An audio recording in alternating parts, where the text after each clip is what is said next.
Okay, ready to get some painting done.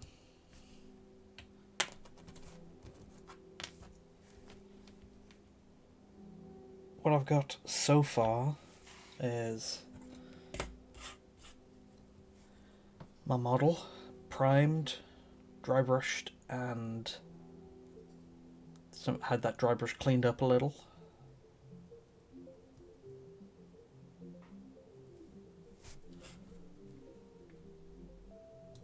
And then just greys and metals so far, but today I'm ready to start actually adding some colour.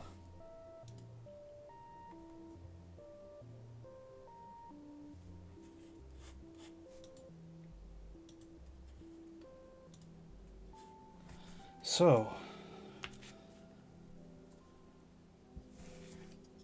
the main step, well, the first step would be pick out which colour is next. So which would be the next biggest colour of the model to add. Hello. Looking at the picture I've got for inspiration,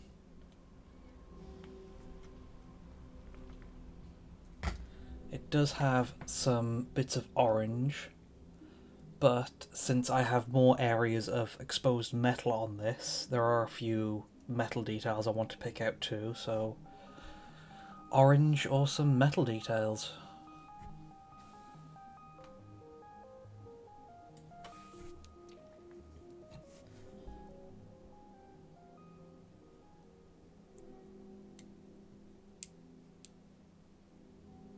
But it will be all hand painting these.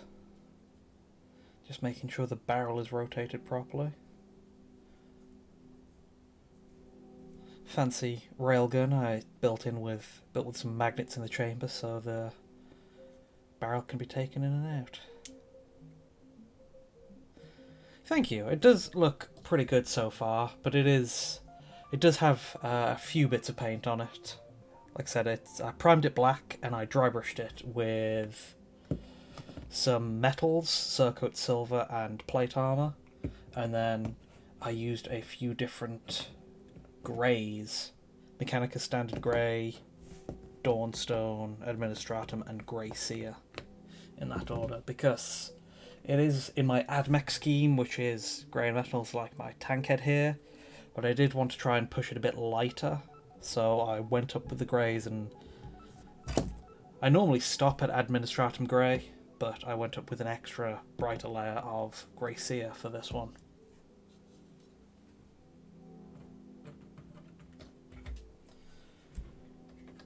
There is some other areas I do need to clean up a bit more with hand paint later, but I'll get around to it as part of the cleanup step before I start doing the shades. And I got the little pilot on foot too, if wants to focus.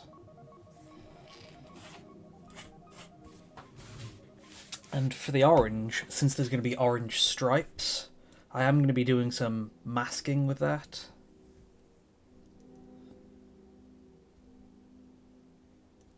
Just to make sure I don't get any overspill and can get very straight, clean lines with it, because orange is... it's a very standout colour, so mistakes will be very noticeable. So I've got some Tamiya masking tape too. So let's get my paints out.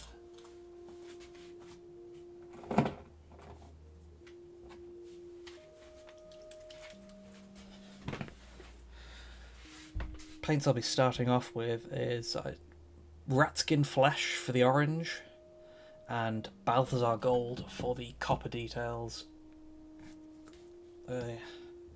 To what I'll be using to pick out certain bits on the metals.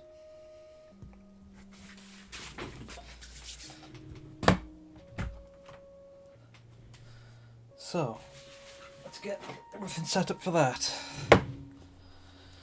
Got my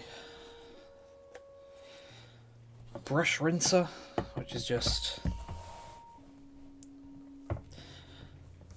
fancy paint water.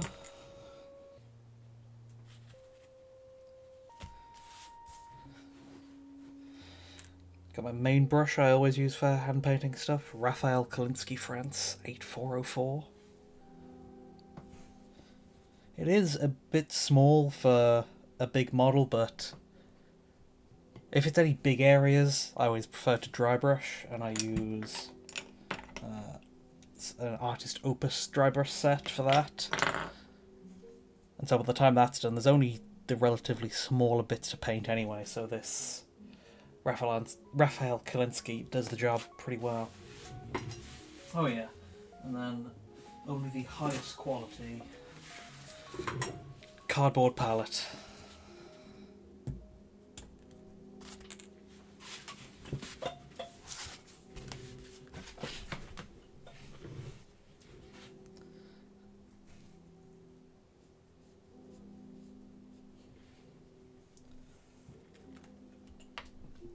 So let's see. I am going to start off with the copper. I do want to try and maybe go use a bit less than I normally would. Yeah. Well, it's cardboard that I have taped up so the cardboard doesn't absorb the paint too much, though. I know I always hear people talking up everlasting wet palettes and this and that, but I don't paint often enough to make that kind of thing worth it. Maybe if I got into more like mixing paints and needed to keep them workable for longer, but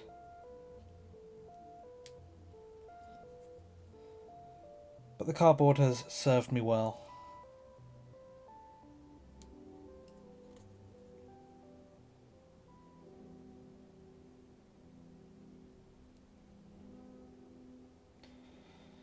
And the good old Games Workshop paint pots with the paint that dries in the cracks even when you close it properly. So just doing a bit of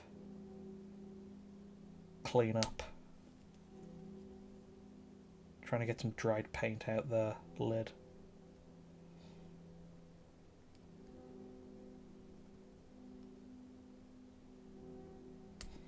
See, metallic paints dry as, I don't know, dry as gel-like, almost plasticky, so you can pull them out in one go, but other paints are real pain to clean up.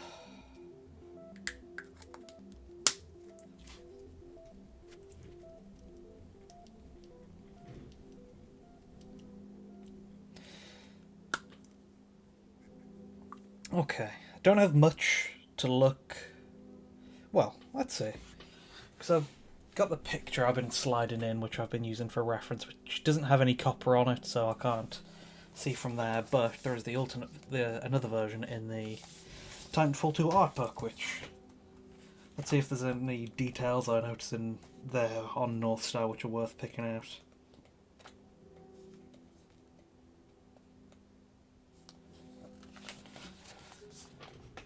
So there's Northstar.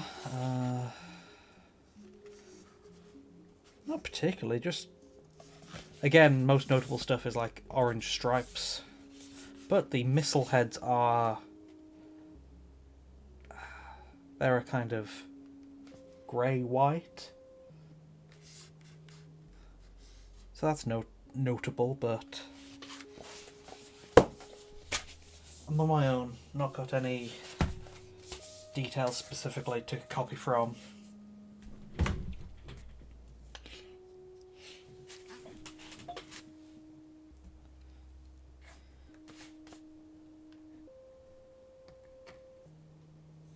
For mixing paint, just keep them in a bottle or a tub with a good seal. Yeah, I just mean, like, if mixing paint's like on the palette for a specific, I don't know, highlight colour you want to get to, But if there's anything you use that long term, then yeah, mixing up a batch would be a good idea. So just for details, small details, I like those kind of lines at the bottom of the ankle.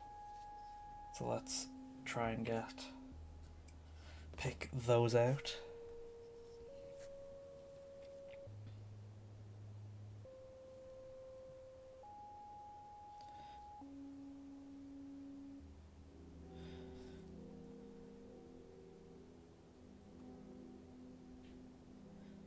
I think this picking out copper details specifically is something I noticed in some of Emerson Tung's work. Because I first did it on my Questoris Knight conversion, which was my Knight Lancelot. And that was an element on that which I thought, oh wow, that looks really good. On the art piece that inspired it, and then I tried it on my Knight conversion, and that I just looked great, and it was pretty easy to do. I learnt a lot from that night, because I think that's the first instance where I started dry brushing metals too, which was a real game changer.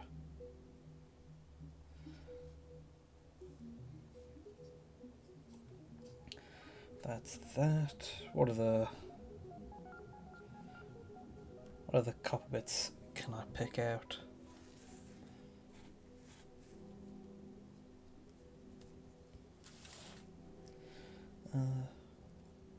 This kind of calf circle.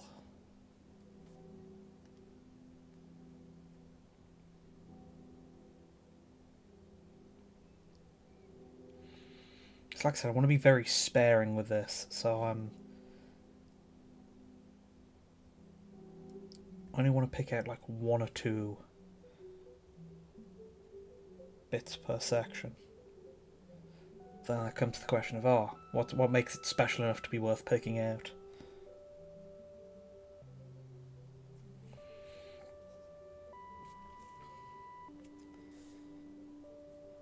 And there's the good old abdominal section.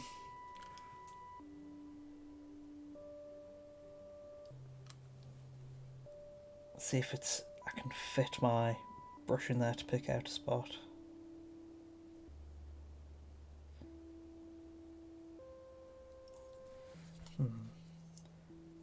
Not sure if it's even going to be worth picking out this bit in the end, because the gun pretty much covers it up.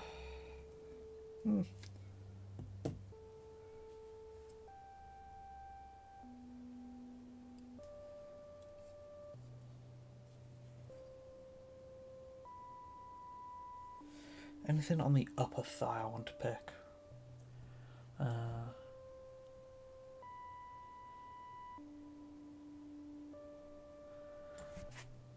No, there's the upper thigh. That looks like I could be able to do that better with decals.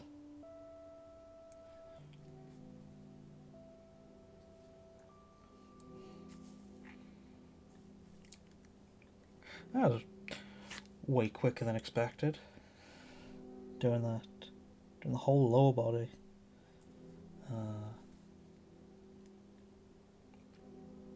Then what to do for the upper body?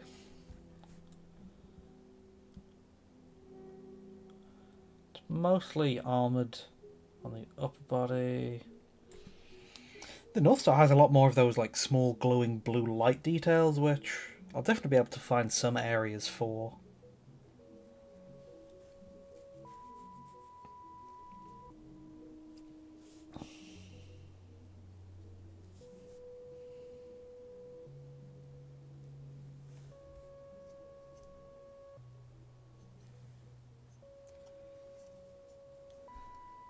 Those nice lines on the upper part of the elbow. That is a good spot. Do it on the other side too. Though they're right below the elbow flap things. So, gotta be careful.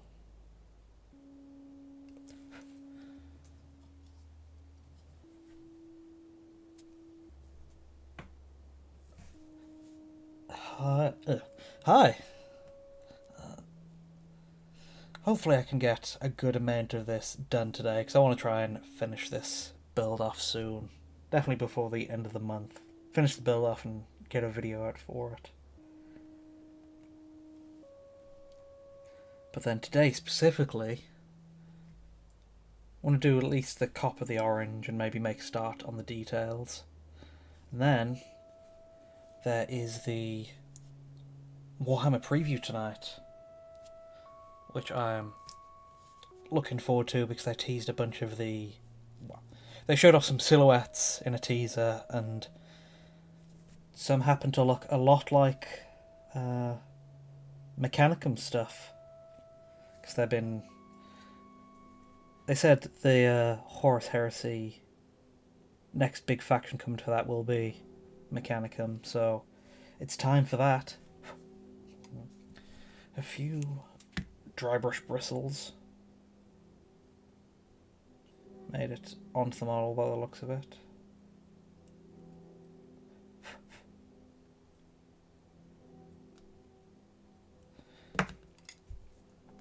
While looking at the back, I was thinking about ways to paint the thruster effects. And my current guess for how to attempt it would be to use a thinned down white. It's kind of like a wash, so it settles in the recesses. And then go over that with a contrast blue to look like it's glowing blue from the inside.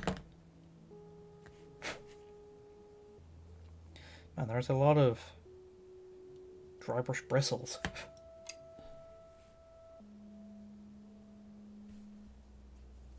I can pick out the other side of that line on the upper arm too.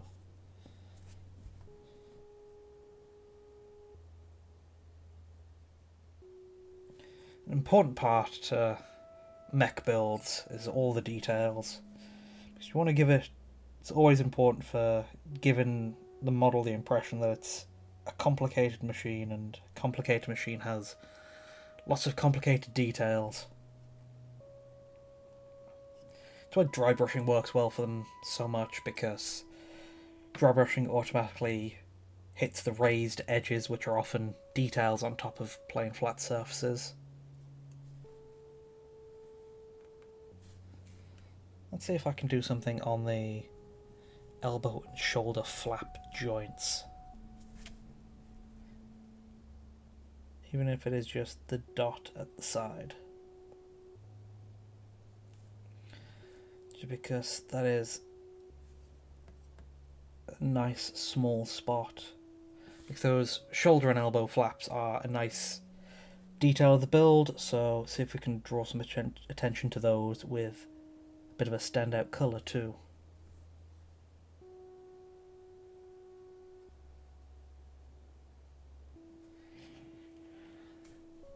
Oh yeah, another colour I did want to bring in is red, because red for the wires specifically. If we zoom in a lot, the wires, like you can see on the back of the calf, are a dull red. Same on the back of the thruster too. So that's an easy thing to replicate, because fortunately enough, my usual scheme for my AdMech is grey and orange, and I do use red to pick out wires occasionally. This is very fortunate that one of the main schemes I've been looking at and kind of gotten used to has lined up with the scheme I use for my robots anyway.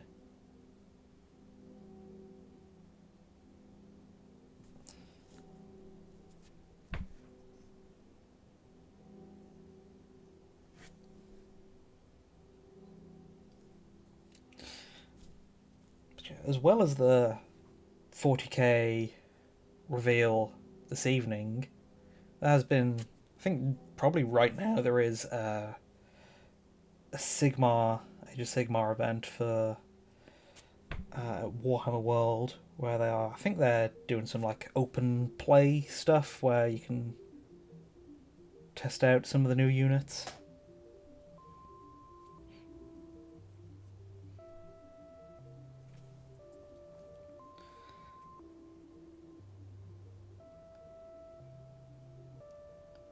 there anywhere on the chest specifically to pick out orange detail, copper details?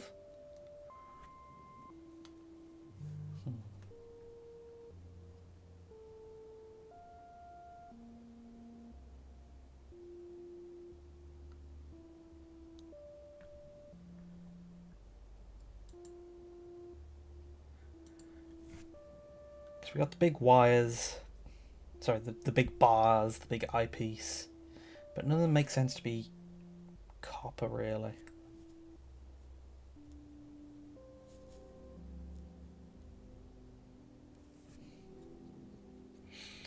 There are some nice rivets that can be picked out later.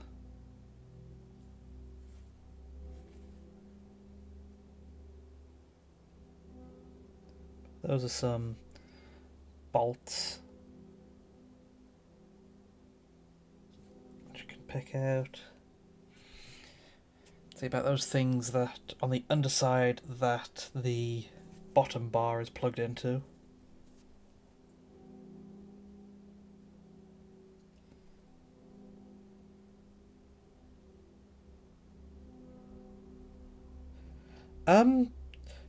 We're not going to get any AdMech, we're going to get Mechanicum. Because in the teaser image where they showed the silhouettes, it's like, that is just a... that looks a lot like Battle or Siege Automata. And they have been teasing... well, they have mentioned the next faction to come out would be Mechanicum for Horus Heresy stuff, so we'll be getting Mechanicum.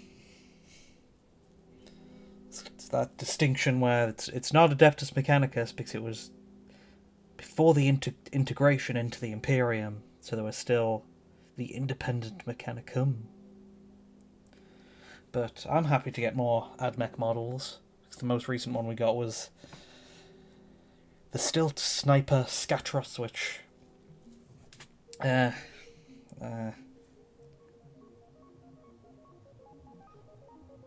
not too pleased with. Need to make one and convert it to fix it myself.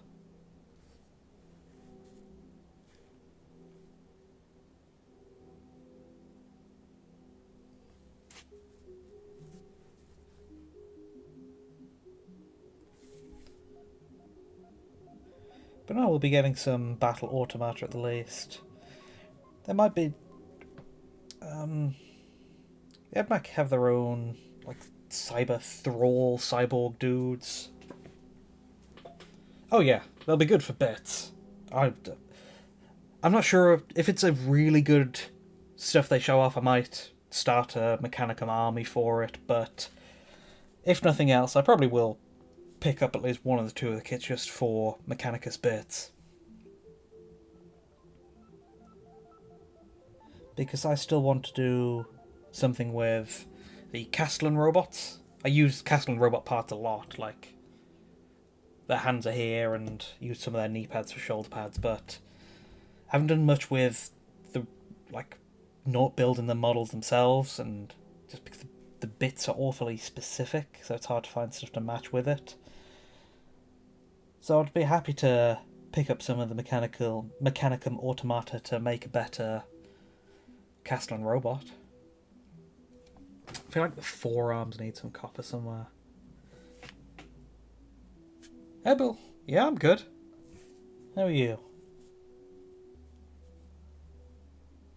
Just getting on with some painting.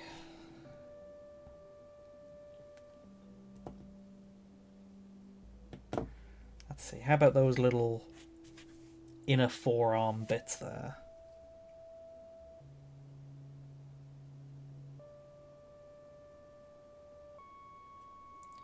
That's good. Because I don't want to do too much in case I don't want the copper to become a huge part of the model scheme, just because it isn't on the inspiration. But I will be doing more of the orange.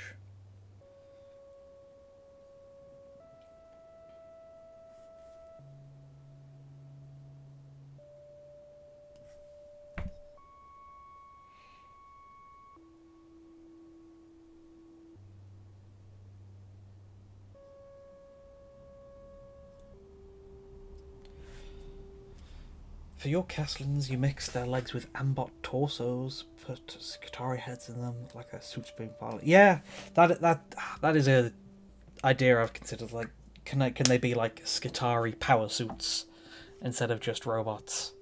Because I don't know, the head is cool. They have where it's the screen head, but I feel like there's better ways to do it.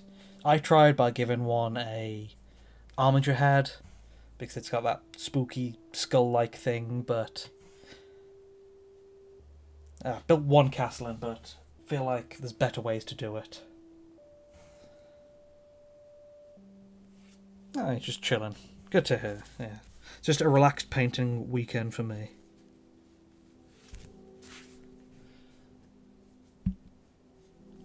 Okay, time to do some of the oranges, I guess. So what I'll be doing is, if you look at here, there is some stripes on the knees, stripes on the arms, which I'm not sure I'll be able to get, and then stripes on the things, stripes on the thrust at the back, which again I'm not sure exactly how I'm going to be able to do, but there are more bits in the art book if I can check.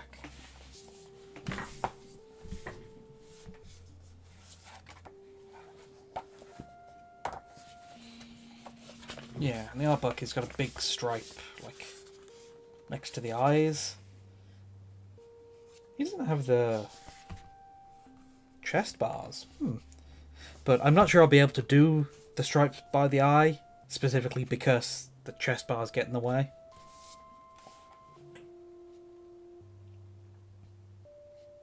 Oh wait. I'm not done with the copy yet. I still got to paint the bloody gun. The pilot, and probably a few other bits too. The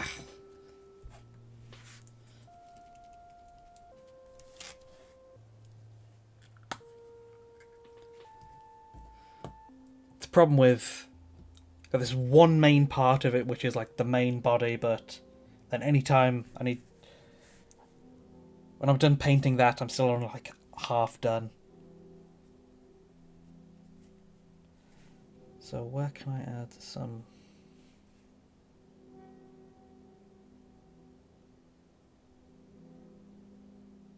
copper bits?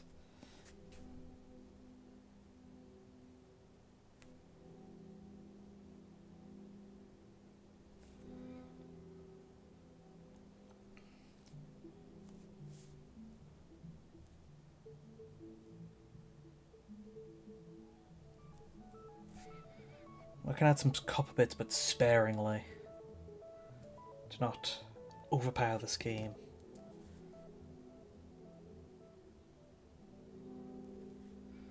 Some little, I don't know, support-looking pieces, bars that connect some of the different rounds.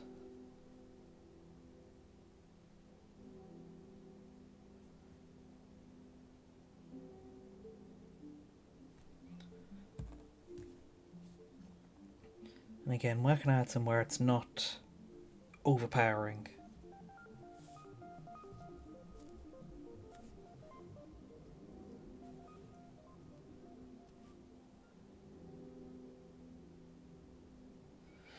Oh, going through this just made me realise how incomplete a job I did of the cleaning up the other areas.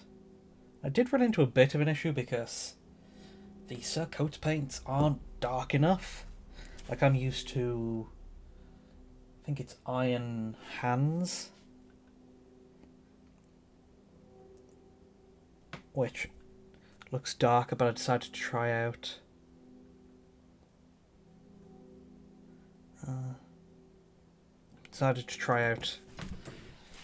Duncan Road set instead of the existing stuff. Let's see. I don't know, let's get that out to maybe clean up with later. 35's overhead for 6 yesterday. 35 kgs? That's pretty good. My overhead max is still 60 on a barbell. But no, it's summertime. Summertime cutting. Been focusing more on cardio. We're doing 5Ks and everything. Though my bench is still stuck at... still can't get past 100 kg for 5-6 reps. But gotta expect to plateau a bit when you're no longer focusing on bulking.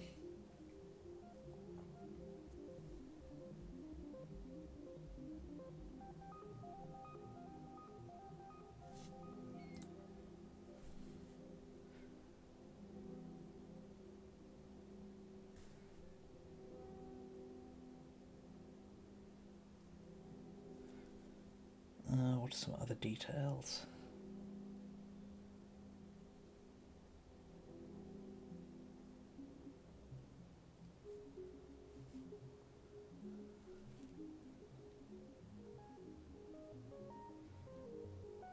The gun has been throwing me for a bit of a loop. I don't know exactly what colour to have this part versus that part, and have it the main body, and do I want the barrel to be silver and the body to be grey, or vice versa. So I've just been painting as just picking out bits as I go, see how it feels.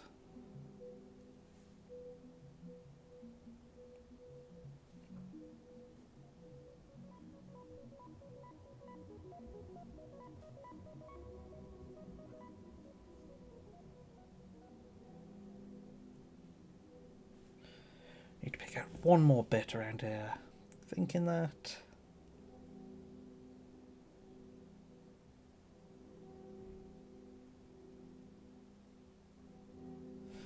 one thing I've been trying to better imitate is a kind of almost very dull metal, almost, I don't know, very dirty, not very shiny at all, like only noticeable on the edges at most, so I went lighter with the dry brush than normal, but it just makes it look not finished, makes it look like I haven't finished painting.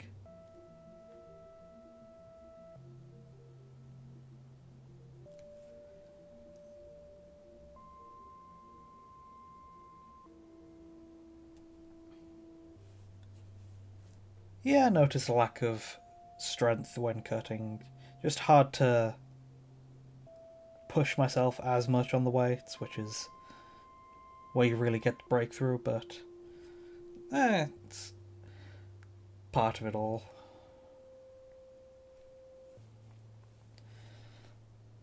Like, I just don't feel like I have that last rep in me once I've done 5 or 6 on the bench already of my 100 kg.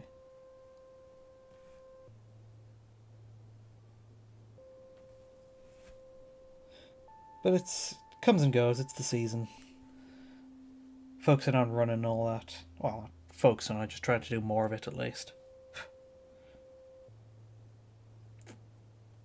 That's probably enough copper. And let's see, where to pick out on the pilot.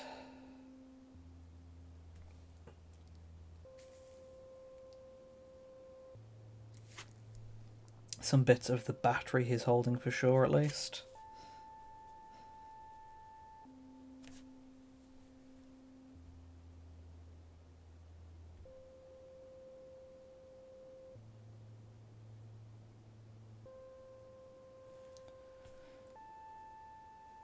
Detail or two on his gun, probably.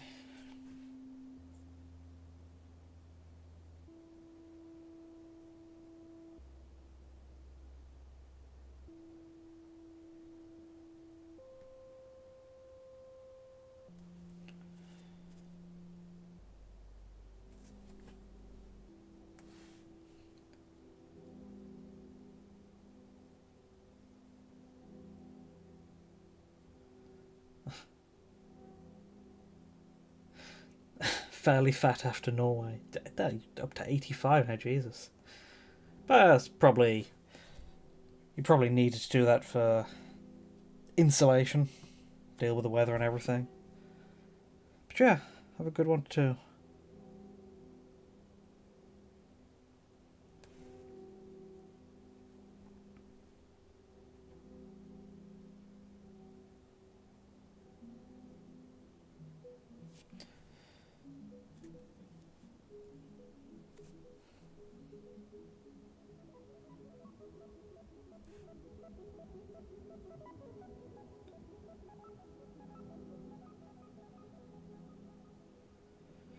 Oh, I messed that bit up. That's going to need a bit of cleanup later. Oh well. I've been wondering what to do after this too, because it was going to be a... I was thinking about doing another tankhead build, but the art book has got delayed a month. I'm supposed to be getting it this month, but it's been pushed back to next month.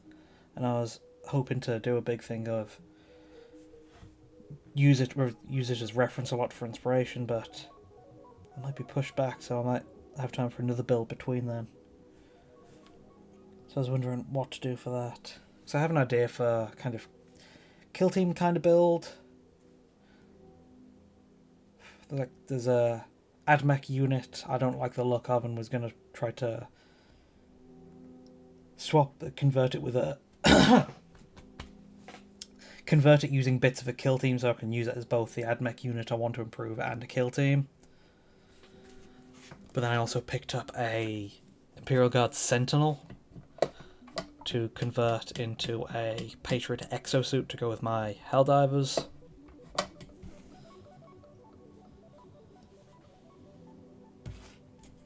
So I'm still deciding.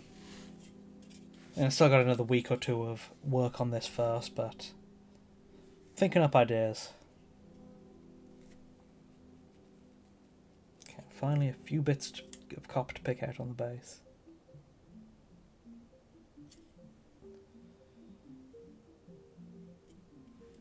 Just any unusual shape that looks whole enough, I guess.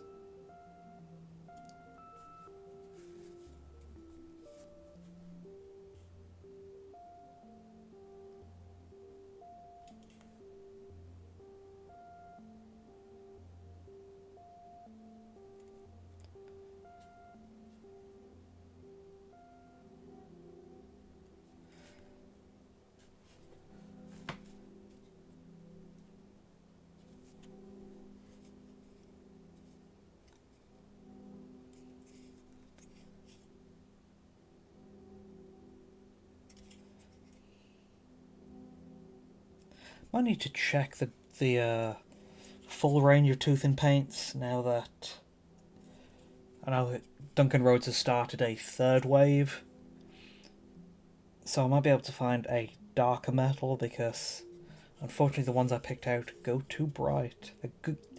They've got a great consistency, they go on well, they dry well, but they just not the specific colour don't have the specific colour I'm looking for yet, I think.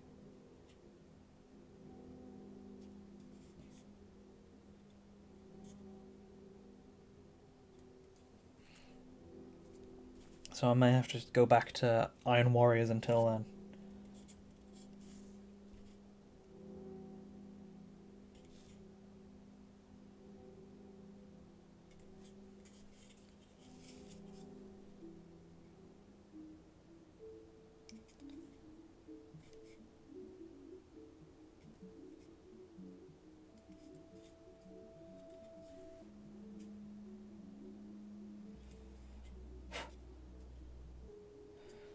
Okay, that's a few copper details. Anything on here?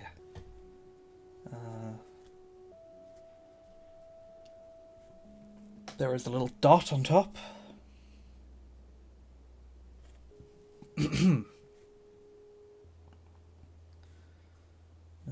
Little dots on the side of the hinge.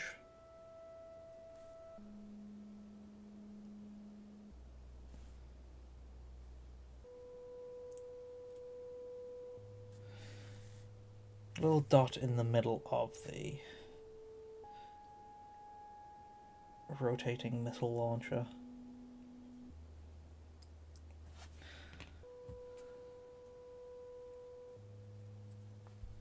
That should be good. Hopefully I can fix the brightness of the metal a bit later by maybe going a bit heavier on the shading.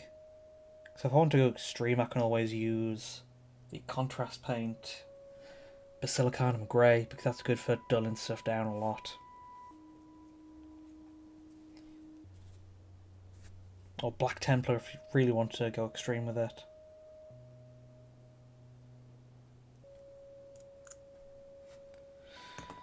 Okay, so on to the oranges now, I think.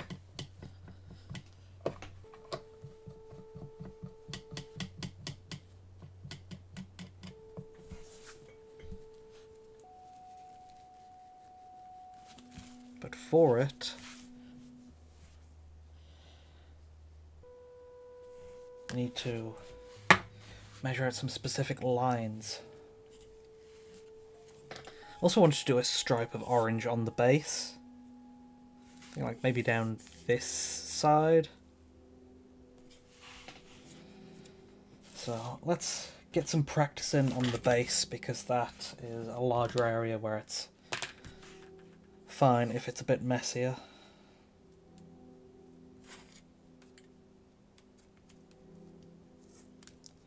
That's... where are my nippers?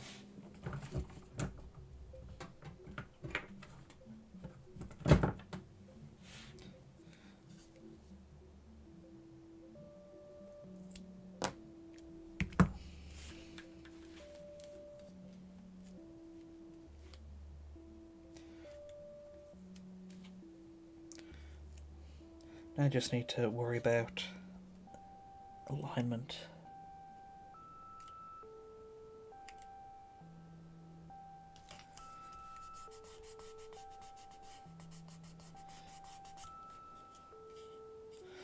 That's good. Because I know there is the method of you mask it with tape and then you paint the base colour over it, just to stop it from getting into any cracks and seeping through, but the surfaces I often paint are too, I don't know, detailed. So any areas which would spill over are way too large for even that first pass with the base colour to fix. So I prefer dabbing with dry brushing to paint with masking tape. Because it's, as the name implies, it's a bit drier, so the liquid doesn't seep through anywhere. I know there is also be way easy with a dry brush, but I don't know. Like I'm happy with my cardboard palette, I'm happy with dry brushing instead of airbrushing.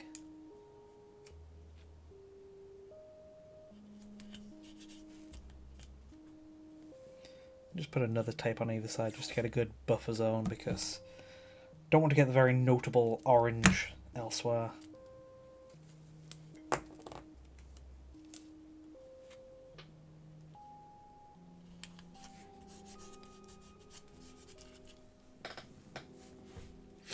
So that's one stripe there, and I think I'd like to do another stripe there, just to, I don't know, do it a bit symmetrical, keep it kind of symmetrical.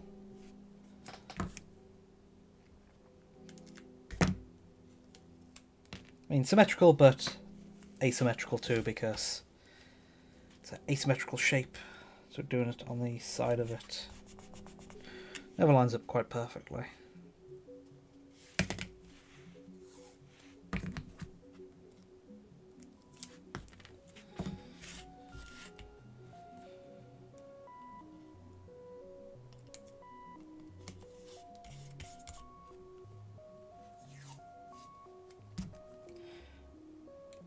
Sure, wondering what would be a next good build to do. Because I was thinking, oh, I might want to do something smaller too. Just do I want to revisit my Black Templars? Do a squad of them or something? Because I still got a lot of the old Black Templar release. Their box a while back. But I haven't seen any good new Space Marine releases I wanted to get to paint up as Black Templars. Okay, so let's pick out where on this guy can measuring help. If I remember correctly, his knees are 3/4 of a centimetre. And this is, I believe it's 10 millimeters wide. Yeah.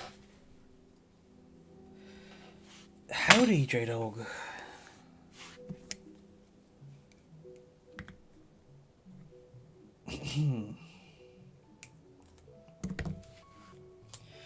You've shown up in time to see some of the masking process.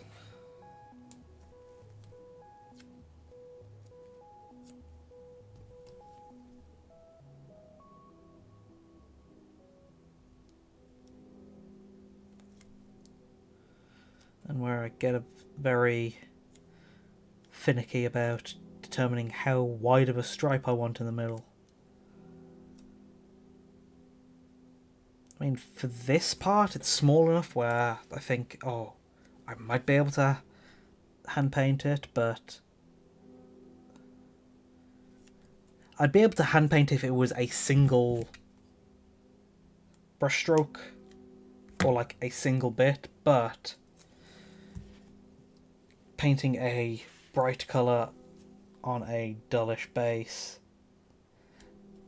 I'll need to be doing like multiple coats of this. So, just for security and all the repeated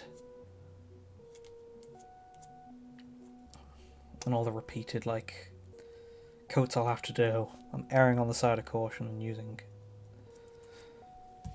masking tape.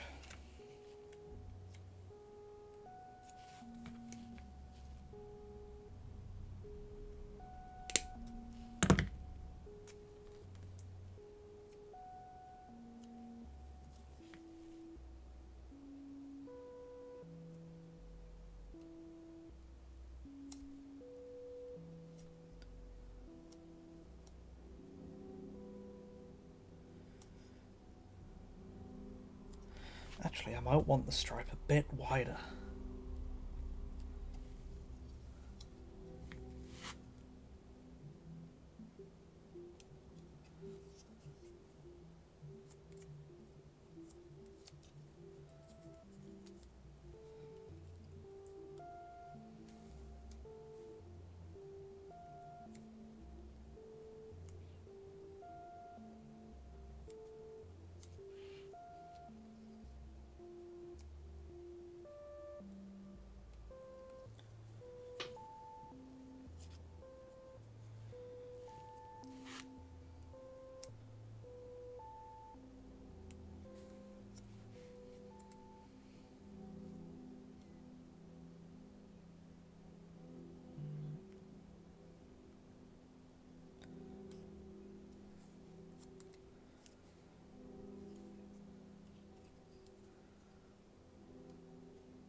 How's that? Oh, you got the minigun done. Nice. What parts did you go with in the end? Because I remember we talked about it and I recommended the Redemptor Dreadnought minigun. But there are a fair few miniguns all across 40k bits.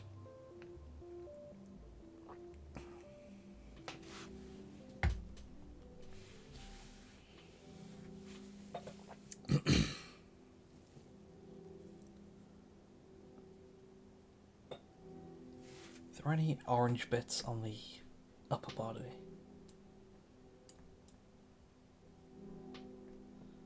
No, just the knees, arms, and thrusters. Made from scratch. That's impressive. Using, like, what, plastic rods? For, like, the different barrels? Because I can see that working pretty well.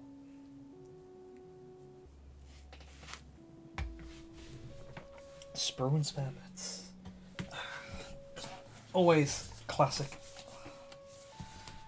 The base materials of converting sprue and spare bits. There is a little orange triangle, just referencing the book. There's an orange triangle there. few markings on the gun.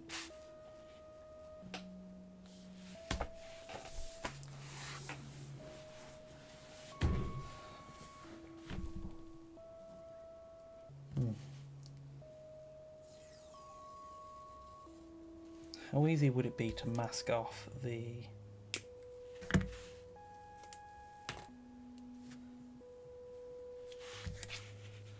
thrusters?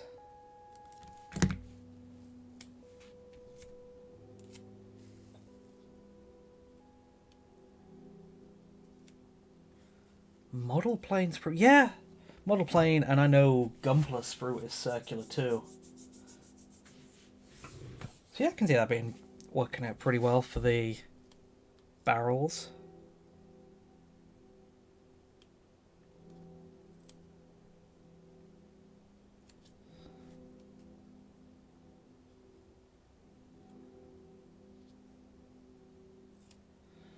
Huh.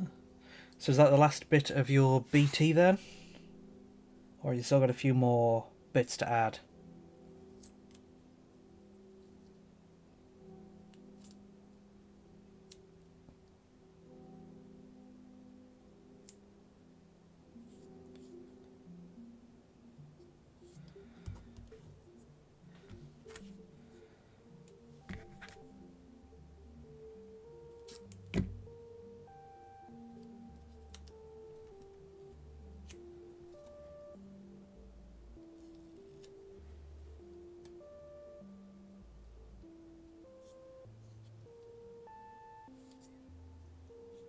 See, that is a bit too short, but I can probably just have that be hidden. Yeah, it's always good to have like one final look to go, do I want to add anything else, but if you got all the big bits in place, then you're good. A detailed pass for just any other bits to, I don't know, make sure there's no super obvious plain areas. Like I always end stuff off with, and my building parts off with a green stuff pass, just because they're always a super quick, easy way to add detail or cover up areas. Like there was a lot of plain plastic card bits on here where I added with green stuff wire, but there's also like I did with the upper thighs where I added, let's see if I can focus in on them properly, where you can, on the upper thighs I added like these kind of extra armor panels just with some like the corners cut off to give it a bit of more an interesting shape, and I did that with 0.5 millimeter plastic card.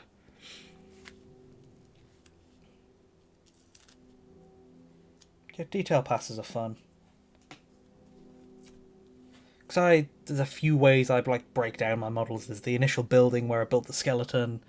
There's the big details, like on this it would be the cockpit hatch, the fins, the bars, the whole thruster back. Then I do a second pass, it's like fine details, which is small plastic card coverings and green stuff.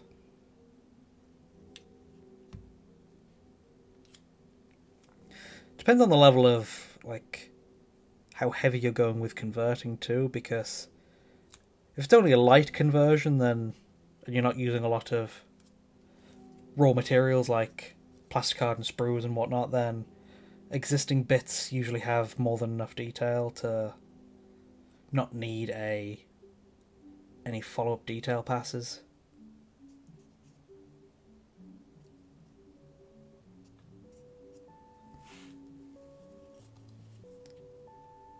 Where's my tweezers?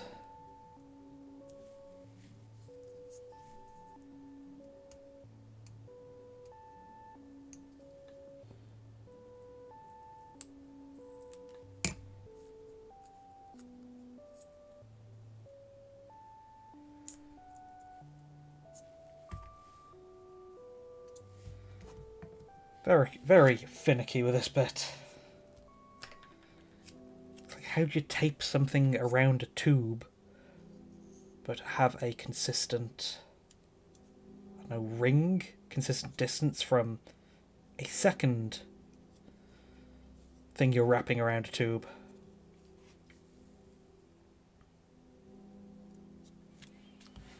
Or is this too thin? Should it be thicker? They are pretty thick there.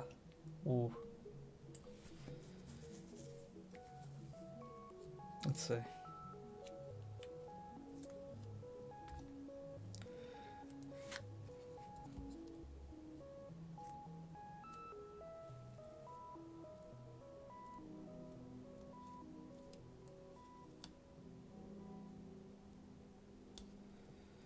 Yeah, that's probably better. That's probably a better thickness. Still pretty thin though.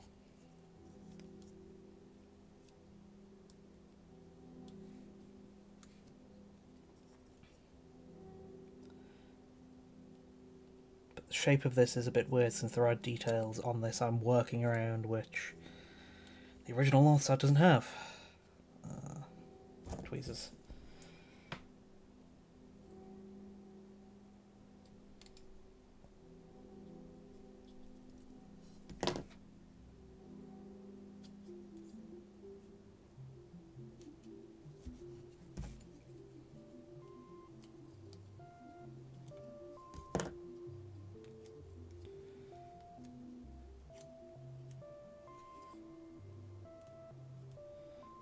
Jack, good to hear your BT is coming along well. Always nice to hear about updates to other people's projects too.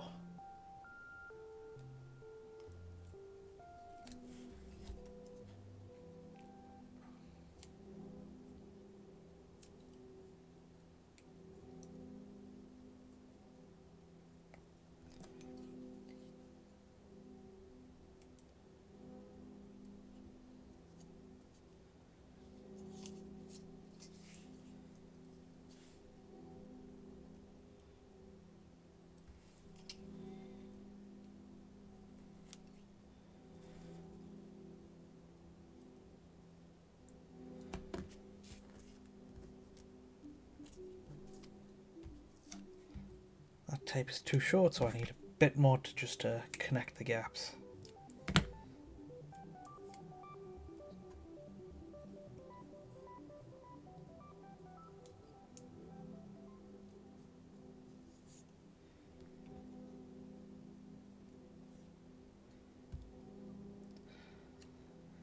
Oh boy, getting very, very finicky, but it's the nature of the builds. More finicky just means there's a lot of detail, and a lot of detail means it's a good robot.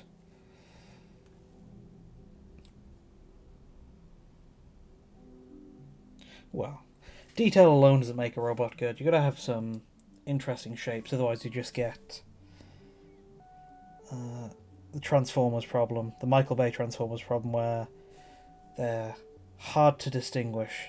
They've got great detail, but they're a tad incoherent. One of the reasons why I found Emerson Tung's work and became a really big fan of his, because his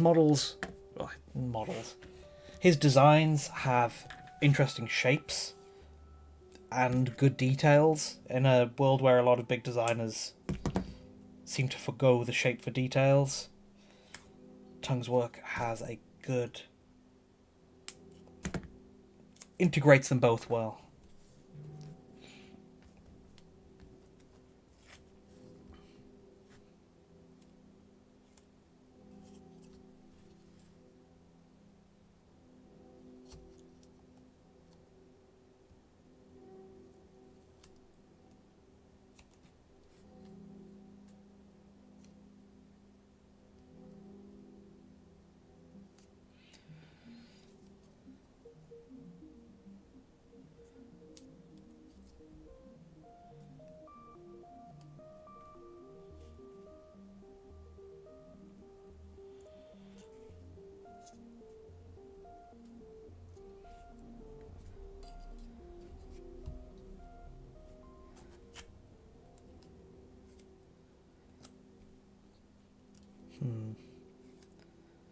This bit is really pushing up against the back.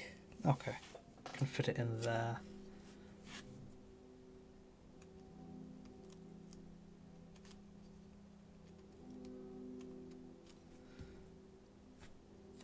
There's some tweezers.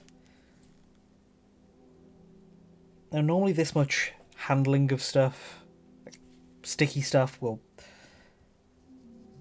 cause it to lose its stickiness too much. But I don't want it to be too sticky, just in case it doesn't, just in case it like takes off a layer of paint. So all the sticking and unsticking, resticking is actually working in my favour a tad.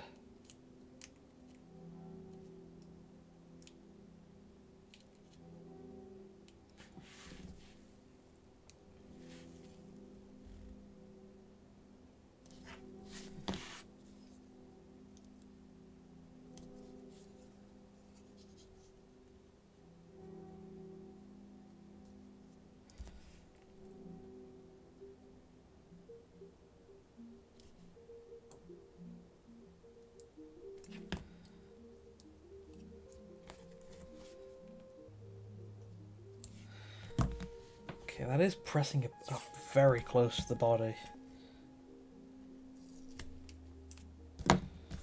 So I am going to need to, like, cut one of these in half, just so it's not as wide. I don't know, changing angles around a lot makes width and height and depth. Makes me unsure of which to call it.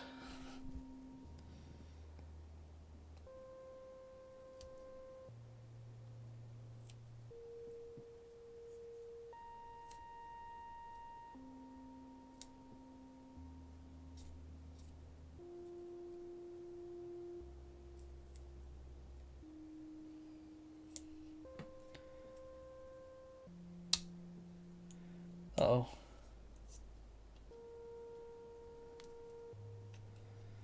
Just hold on to a piece too much and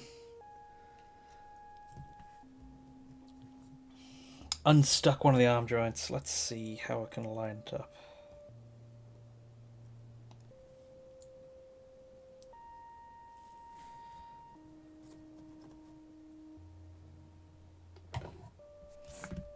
Let's see if we can dab some glue right in the elbow joint without hitting too much.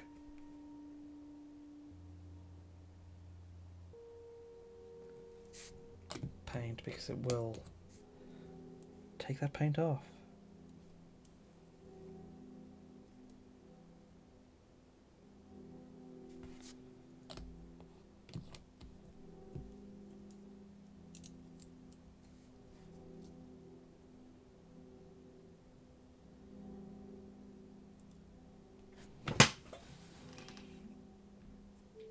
Give that a second to dry in place, and then hopefully can finish off with the tape. Okay, and as mentioned, need to cut this down to have it not get in the way.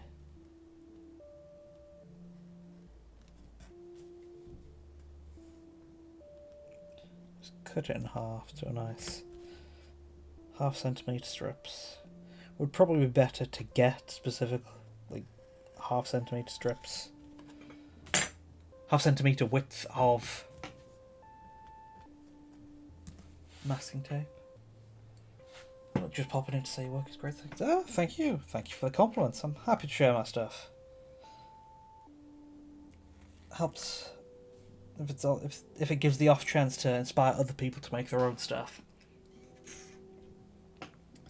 I only started making cool stuff myself because I saw other people's cool stuff, so me showing off my stuff is just a way to, I don't know, repay that a little in the hopes it continues the cycle.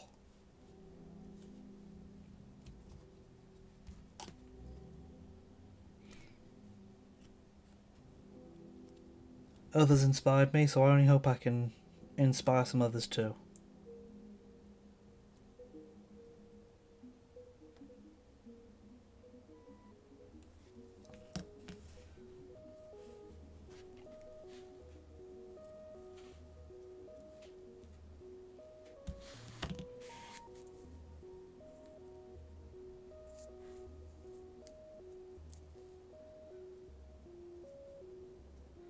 Like, I frequently go on about how much I like Emerson Tung's work. Been doing that a lot this stream already.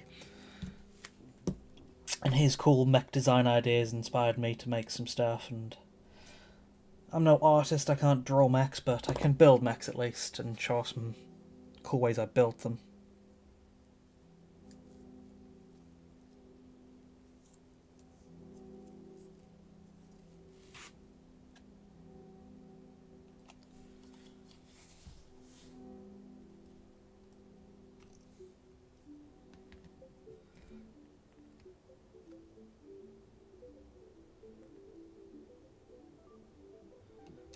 That plastic glue is not doing enough.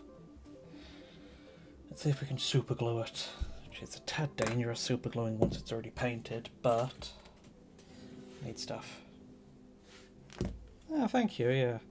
It's turning out alright.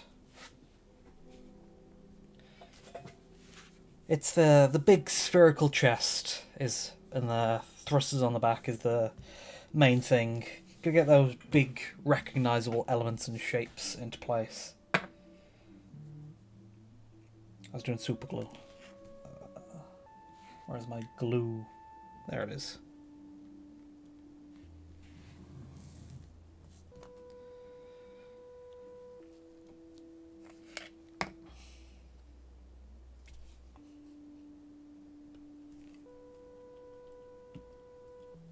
Now where can I make sure to glue that is probably the least visible?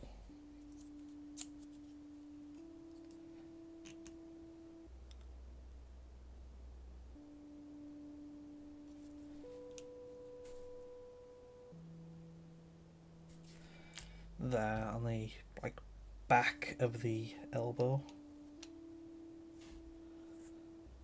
Hold into place. Yeah, the eyes, the big eyes in the middle of the chest are a big thing.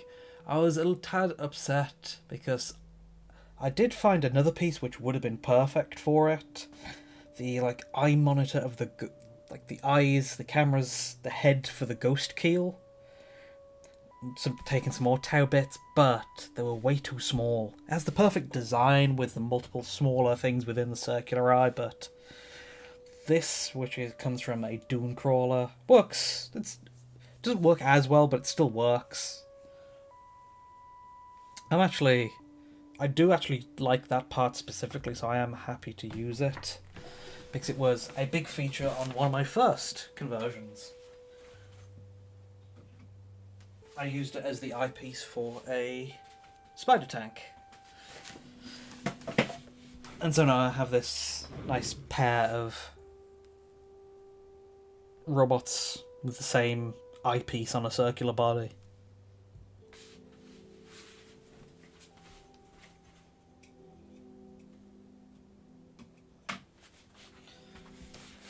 And then another big element to this, which will hopefully contribute, which it doesn't have attached right now, are the missile boxes.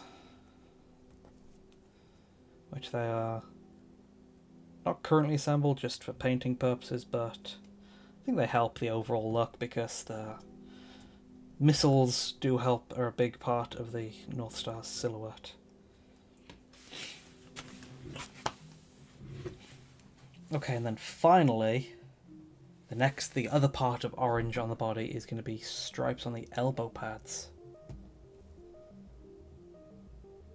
But I think I might actually try and hand paint those. Because it is going to be on the underside of the model, there and there, so it's going to be real unnoticeable.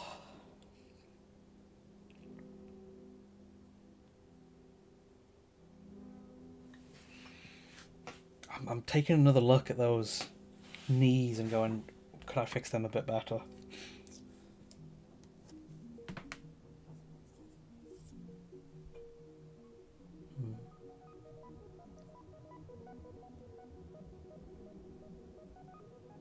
Yeah, it's always a trip, looking back at older stuff and going, man, I could have done that way better, and actually doing it. There's so many older models I have, which I thought, oh, should I do it again? Not even just painting, should I convert it again? Because I'm a better converter now, but I don't know, it's nice to have something to look back on and see your improvement. But I can also see why it's like, no, I want to do that again to prove to myself I can do better.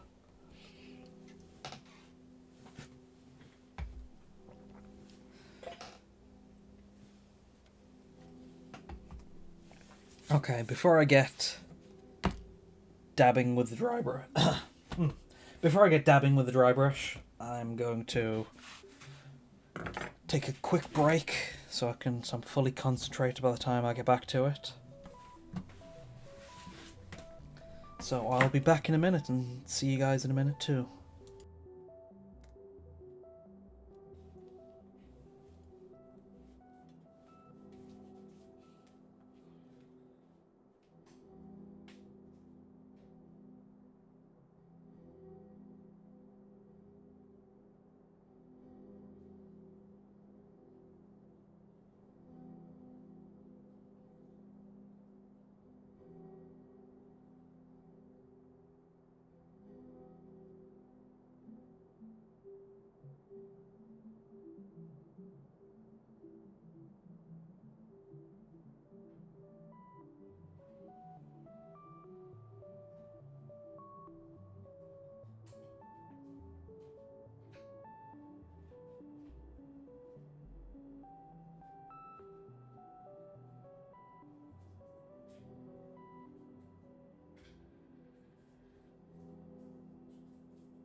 Okay, back and ready to paint. Since this will be kind of dry brushing on the stripes, I need to get out a dry brush palette, which believe it or not, is more cardboard.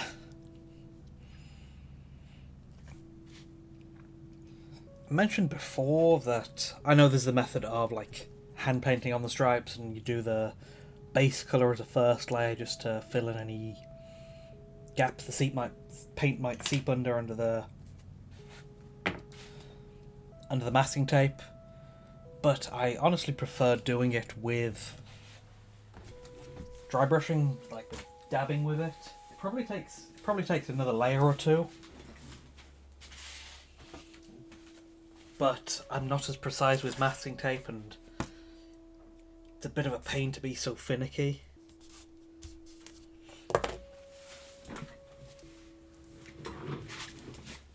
Okay, so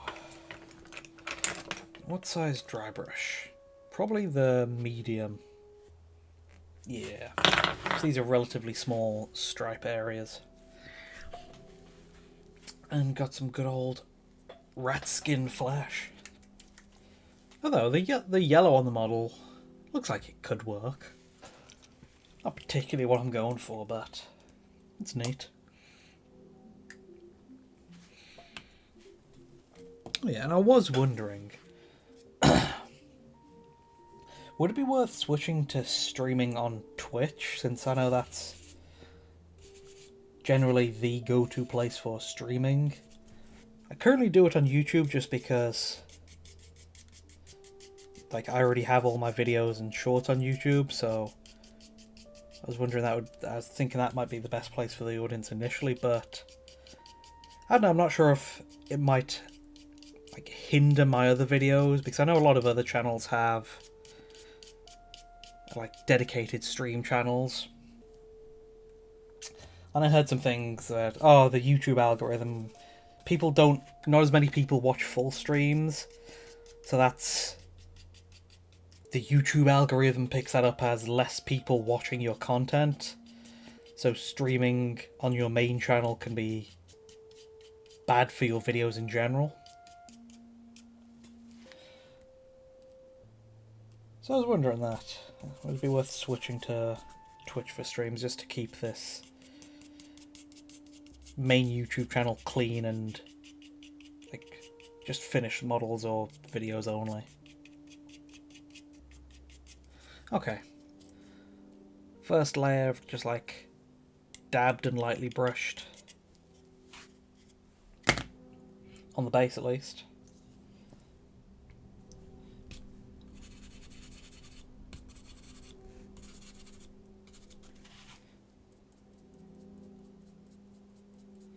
Just tapping in and then slightly dragging it down. You want to go in the same direction as the marker tape, because if you like brush against the edge, there might be a bit of paint build-up at the edge where it separates, and you might even like peel the tape off accidentally. Oh yeah, but I'll make sure to make it like a community post if I switch or whatever, or like references to at the end of a full video.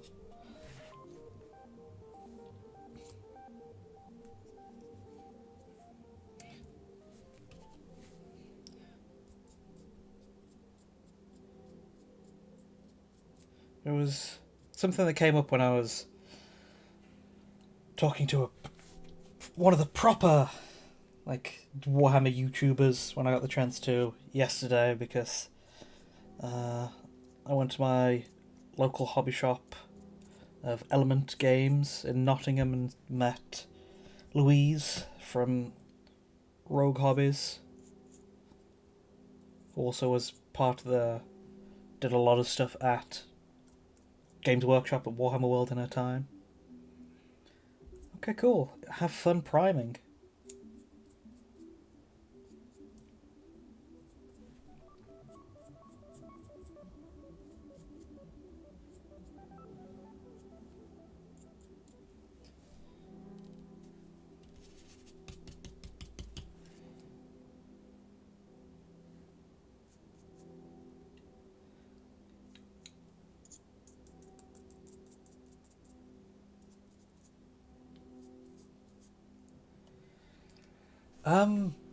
I just opened. I made a Twitch account today. I'm not sure if I will switch, but I made one just in case.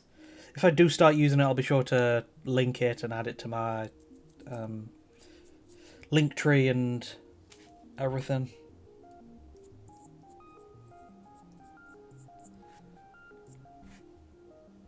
But it is just under the name Dumb Robot Stuff, which I think I'm fairly consistent across all different social medias, because Dumb Robot Stuff isn't, you know, it's a unique name at least.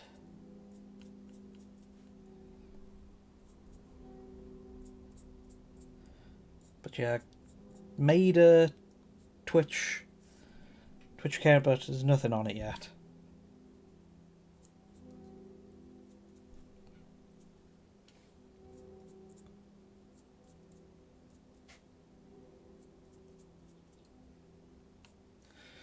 Okay, that is first layer of orange. It is relatively thin. Yeah, memorable. And I think it aptly describes what I do. A lot of robot stuff with, I don't know, questionable intelligence. It's not very smart to put a tank on legs with, you know, efficiency of square cube lore. Oh, thank you, Paula. Let's see if I can link it just in case. Let me go grab it.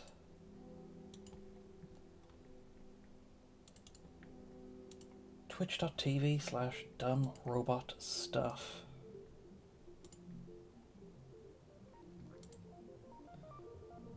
There it is.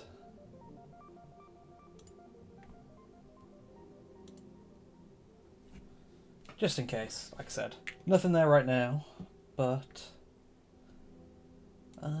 while I'm there, can I put a... Yeah, put my profile picture up. My good old Lancelot Tankhead. Not Tankhead, Lancelot Knight.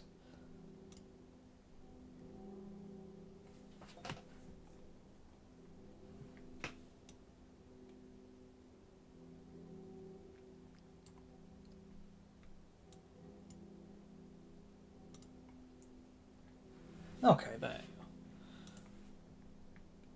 That's up just in case. Might also do a poll on my Twitter and Instagram or whatever, just to see what people think about maybe switching to there. Because I see a fair few other streamers, well, a fair few other, like, Warhammer Painter streamers who do that too. So I don't know. Like, I know, I've seen Paint the Wargamer, he streams on YouTube, but I've seen Mechanicum, who has, who I know, who I follow a bit. He streams on Twitch, I believe. But yeah, it's just figuring out this, where's best to do all this online stuff.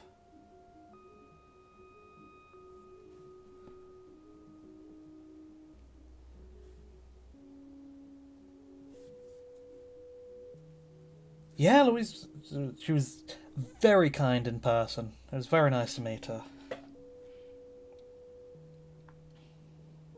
And yes, Rogue Hobbies is doing very well, so advice from her is probably good to follow.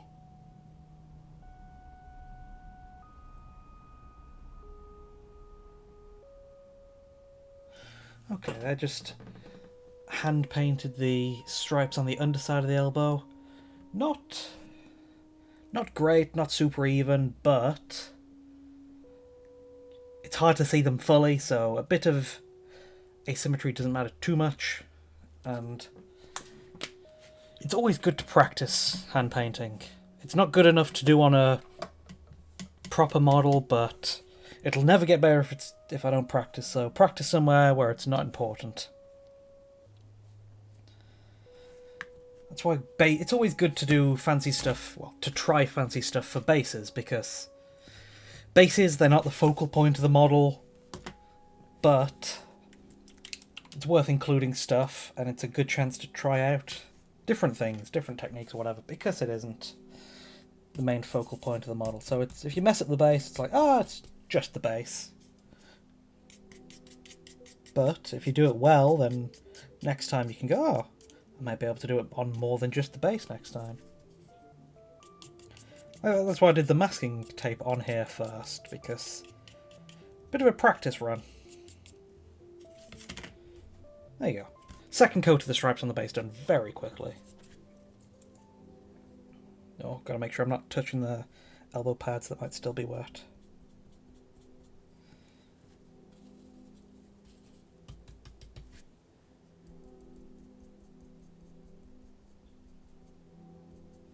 And those are the, under knee pads done again.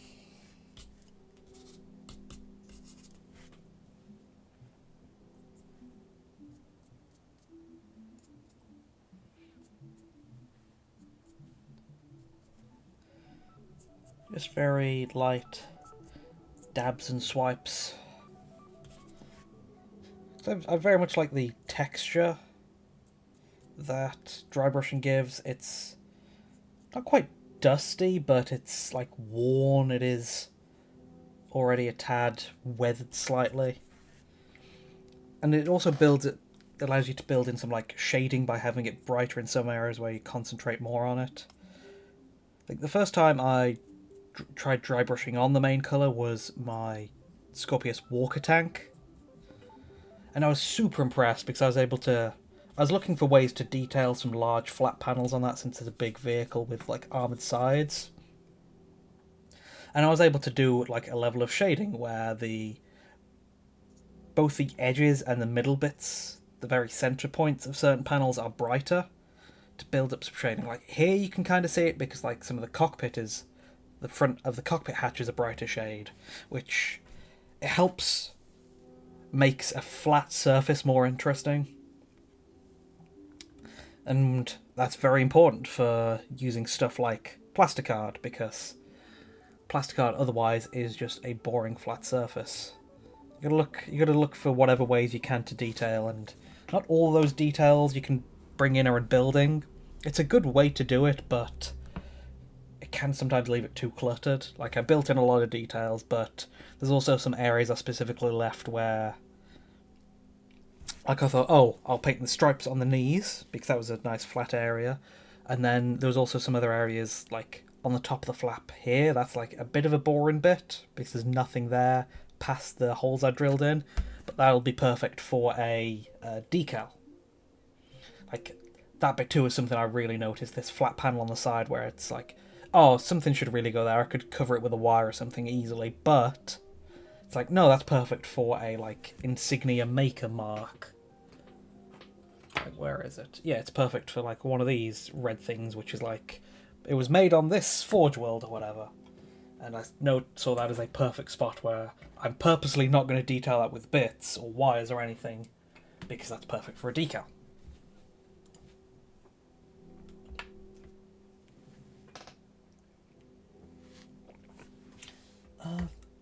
Any tips on painting hazard stripes? Yes. Marking tape. It's a bit large, but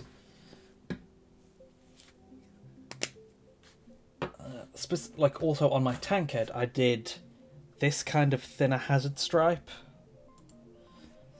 by using masking tape and then just dry brushing in the gaps I left between the masking tape. And then also on this big terrain piece hanger, which I made to house my BT, I did hazard stripes there. And because they're bigger, once I dry brushed them on, I did, like, dab dry brush weather with some of the underneath colour, just for some kind of, to make it look like the paint's coming off in a few points, just because it's seen some wear and tear. But you should be able to just see the same, like, I didn't even change the width of the masking tape for this, I just marked out an outline with masking tape and then went over with the masking tape diagonally and just did the exact same thing I'm doing here, where I just dabbed in a few layers. And you can even see, even outside from the weathering, it's, like, weaker in certain areas. Like there, it really helps that, like, weathering aspect where it's not, the paint isn't as strong in certain places.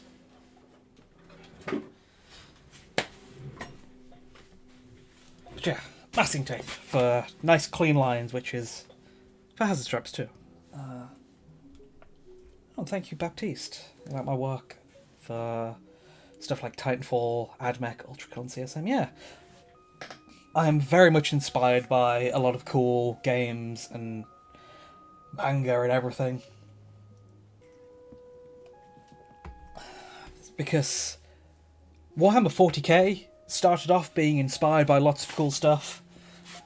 Like Dune. The movies recently... I remember reading the Dune book and going, wow, that's a lot of Warhammer 40k stuff years ago. And then seeing the movie again, it's like, oh wow, yeah. And Warhammer itself started off being inspired by lots of cool stuff, so I feel like it's only natural some the unique elements I do with Warhammer is also inspired by cool stuff. Because I'm a huge mecha fan first, and then I got into Warhammer, and it's like, well, I've got all these cool ideas about mecha I like. Let me bring that into my models, and other people seem to like it too. Oh, thank you, Garrett. You like my kit bashes. Yeah. My kit bashes turn out pretty well. I'm never super sure of the terminology, because like my tank head, this was a kit bash because it's got the Armiger legs and arms, but it's got the Onager tank head. So that was very clearly, these are the two kits being bashed together for this. But for like this Northstar, where it's an Armiger, but then there's one chest piece, but that's a small element of another kit, and then so many other small bits as well. I don't know whether that's like a kit bash or a conversion or just a custom or... I don't know what to call it, but it won't stop me from making them. So I just use the loose term conversion. Even though I'm not sure if that's like when you're specifically trying to make another type of unit out of another. Oh, I'm more than happy to share my ideas. More than happy to share my ideas, but I don't really want to take full credit for them, since they're clearly not my ideas. Like this is a Titanfall Northstar. I'm making it in 40k, but it's... I don't know, it's not my idea. I'm just telling other people... I'm just using somebody else's cool mecha idea and telling other people how I did it in case they want to do it themselves. But it's... I don't know, it's weird to say my idea. Yeah, the two terms for like kit bashing and converting are pretty interchangeable, which is why I use them interchangeably without worrying too much, but I don't know, just worrying about specifics, nomenclature, and what the true meaning is. What is the platonic ideal of a kit bash?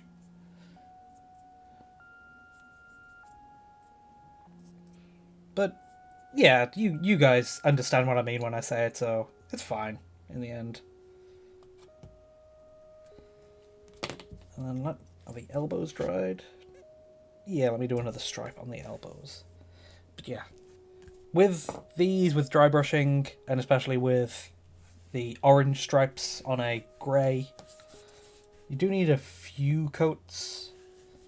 So we'll go like 3 or 4 coats. 3 or 4 layers and whatever.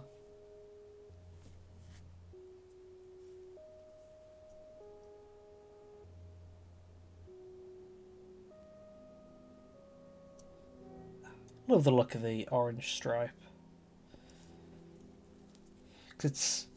I stole the orange and grey scheme from Gunbuster, which is one of my favourite mecha anime. It's very old at this point, but I know it's my hipster pick, because I love it and not many people know about it. And this is my way of just showing my love for it, because it's a cool scheme from a cool design I like. But if I do want to sell other people on it, it's pretty much a spiritual prequel to Gurren Lagann, which that is a good mecha anime which gets the love it deserves. It was made by the same studio, there's a lot of the same staff, or you can see the direct ideas coming across, where the same ideas that made Gunbuster were built on in Gurren Lagann. I usually use kit bash for when I use parts from different kits that are inherently able to be used together, like arms or head. Yeah, that's a good explanation for it. Because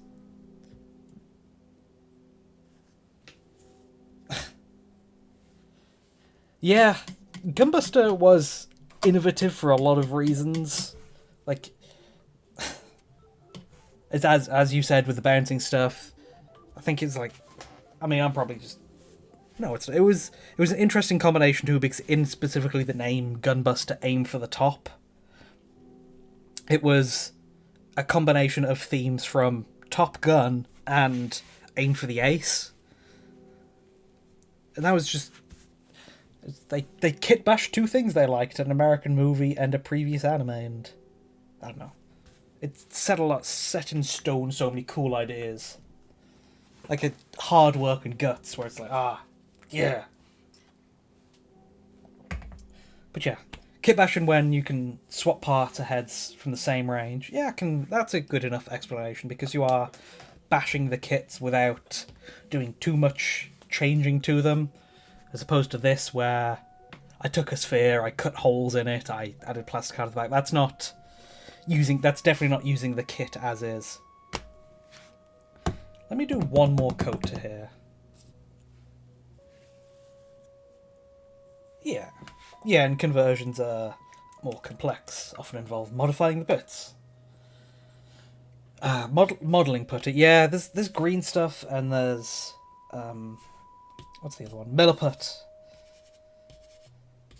It's so good and there's so many good uses for it, but I just don't enjoy using it as much, and so I often won't use it even if it is probably the best thing for the job.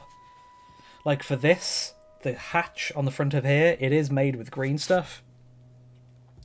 But I did want to use plasticard at first, and I submerged plasticard in hot water to bend it to give it the right shape, where it's like that is way more hassle than just using green stuff.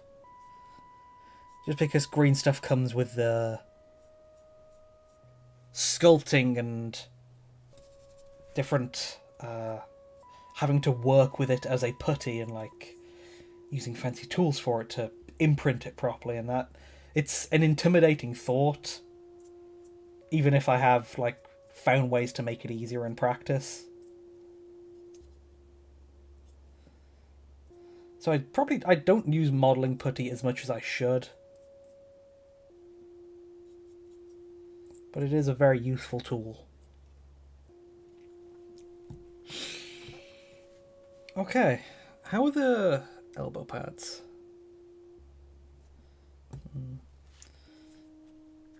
Let me peel back the stickers on this to see how the lines look here before deciding to go further.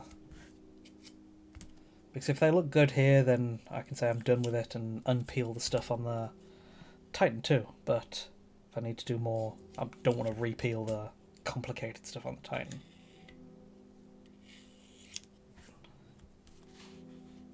Okay, that's a decent colour.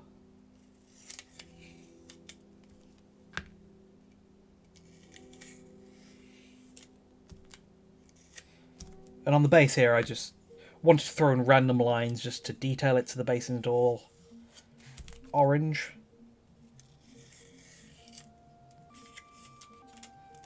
Okay, that's a decent colour.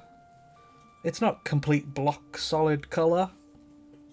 It still has some of the underneath showing through, which, I don't know, that kind of works because it's a bit of built-in weathering. Okay, that's good. I'm happy with that. Oh god, there's something I want to do on the model too. On the gun. Well, let's see.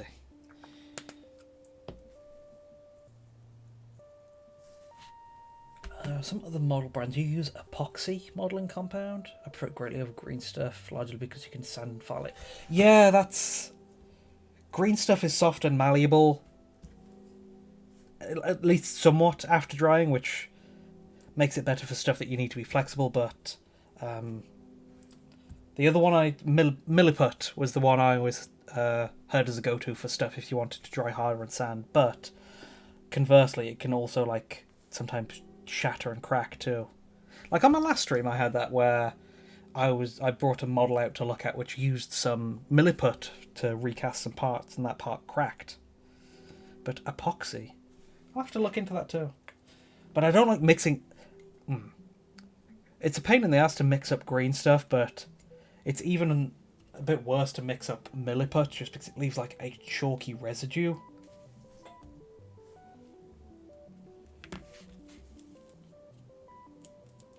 But yeah, it's another one which dries hard and you can file and sand afterwards, which is better for armor panels because it dries more with sharper angles and more cleanly, and you can sand it down. But it's different uses for different things. For this, I tried recasting some bits, which I ended up not going with. But a lot of people, and I just recasted them with green stuff, and a lot of people were quick to say, Milliput's probably better for recasting stuff. So maybe epoxy is too. but I think my milliput went off or something. Because last I checked it, like turned a weird colour. But it kind of makes sense because the whole epoxy is like dries out, and that's its whole purpose. Ooh, I'm liking the look of how this orange turned out. Because I considered doing an orange stripe on the front of my BT, but like someone photoshopped it for me, how it would look, and that was a great way to see it because it turned it more into like looked more like a racing vehicle than anything else, because it was like a big stripe on the centre which made it look like a racing stripe. But that kind of stripe look works for Northstar because it is a flying thing. It has elements of aircrafts and that kind of element of speed that you get from the racing stripe definitely helps the look. Okay, lines are a bit wonky on the back vents, but they are not a major part. But look at that. That has come out pretty well. Let's see.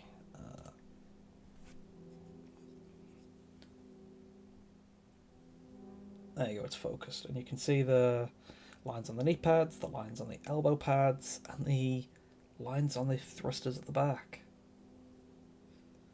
Not bad. What was next? Need to paint some stuff on the pilot. I was thinking of just painting one of the shoulder pads. Instead of it being grey in the middle of the shoulder pad, it should be orange. But I'm not sure which one. BT's right. Nice. Primed all well. So, which shoulder pad should it be? Left or right? Which one gets to be orange?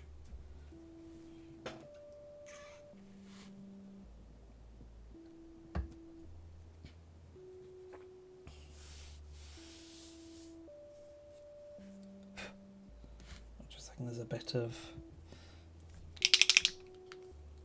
copped cleanup.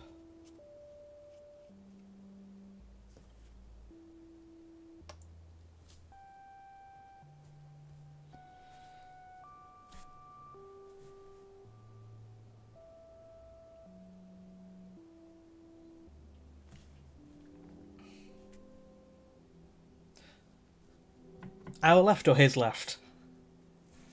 Like this one which is his left or this one which is our left?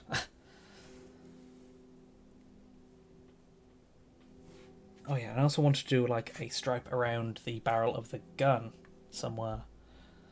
Because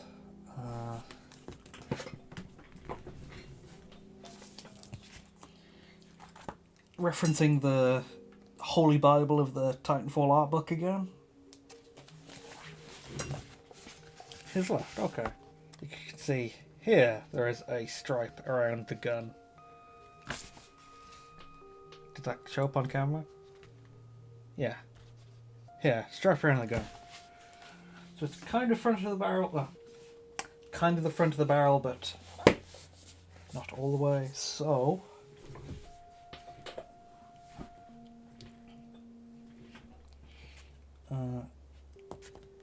his left. Okay. That is good, and let's mask off.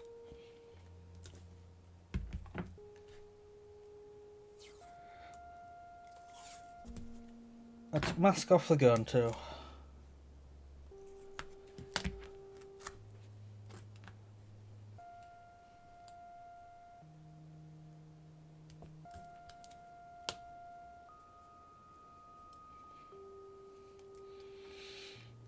And hopefully it'll be a bit easier to get nice, clean, consistent lines here, because it was a bit tough wrapping around the circular thrusters at the back. But because it's a nice square gun barrel, should be able to handle the corners a bit better. And I'm using some of the holes in the top of the gun as a guide.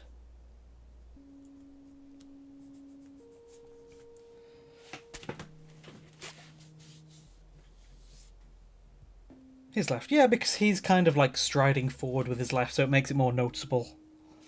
Yeah.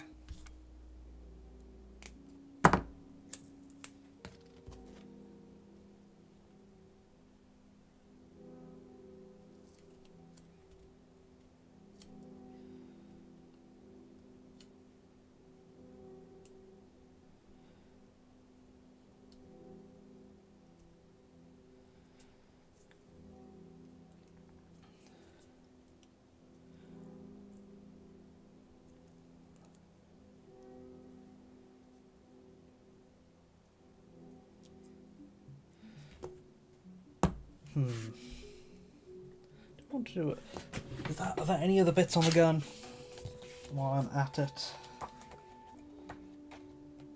Need to put like a bookmark in the Northstar page. There's a bit of orange on the handle, but no, that is the only place on the gun. Okay. What can I use as a bookmark? There's this scrap of paper I tested the base design on.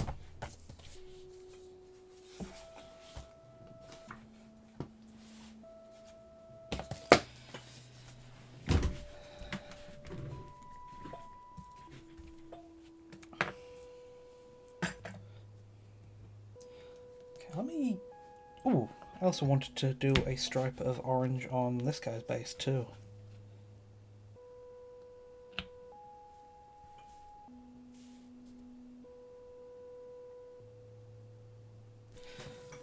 Why do I do this stripe? Just like there?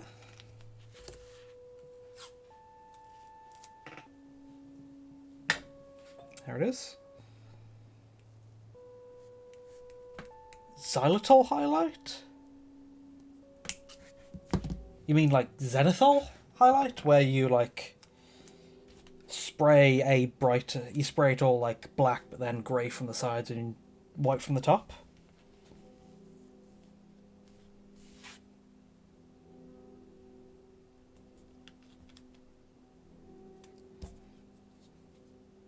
It depends how you're planning on... if it's a zenithal highlight, depends on how you plan on painting it later, because zenithal highlights are good if you're having like, if you're doing like slap chop, or you're doing translucent colours where the underneath shading will still come through later. But if you're just gonna be painting it normally, where the colours will block out anything underneath, then there's no point in zenithal. Well, there is. Depends if you're airbrushing it or doing contrast highlights where the underneath layer will be visible, then yes, zenithal works. But I saw a video from Miniatures52 where he used zenithal highlight even though it would be covered up, just because he could use it as a later reference to figure out where to highlight, which was a neat trick. Yeah. Yeah, there's lots of weird autocorrect terms that autocorrect doesn't like, but referenced a lot. Like, dry brushing is not one word, but I always use it as one word, and I had to, like, beat my, like, autocorrect dictionaries into just accepting it because I say it so much.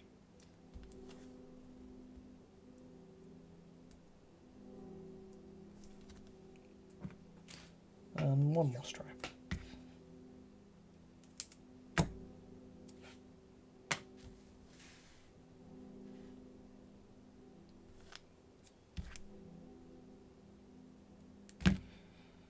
So yeah, zenithal highlights are useful if the thing you're going to be painting over them will show the zenithal highlighting underneath.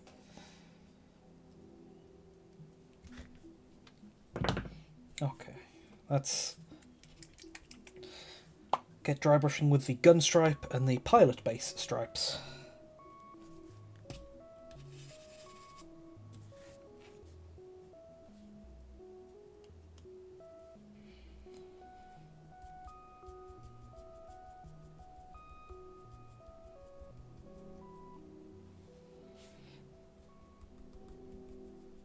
And just dabbing mostly, and then the occasional like brushing.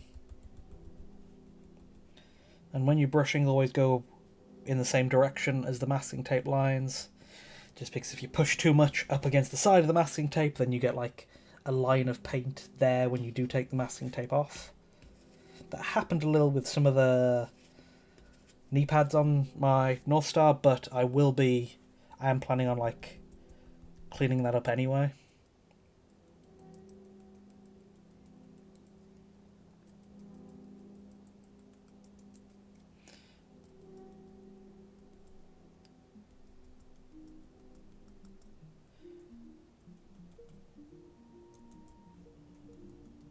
And while that layer of paint dries, let's hand paint the shoulder of the pilot, because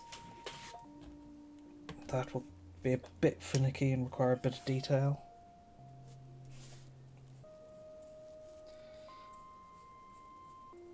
Yeah, his left. Probably will need to go clean this up with more silver paint afterwards.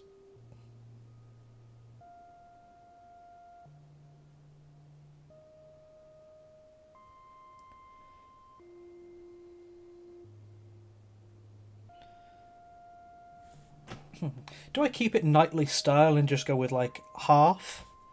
And so I could do like the front half here and the back half on the other shoulder?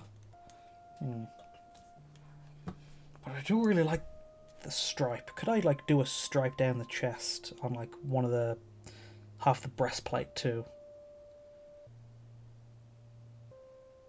To balance it out, I'll do that chest and then a stripe on the right side, on his right chest, and then I can carry it down the leg. Now this will require a lot of precision, but I'm fine testing it out since it's a small area.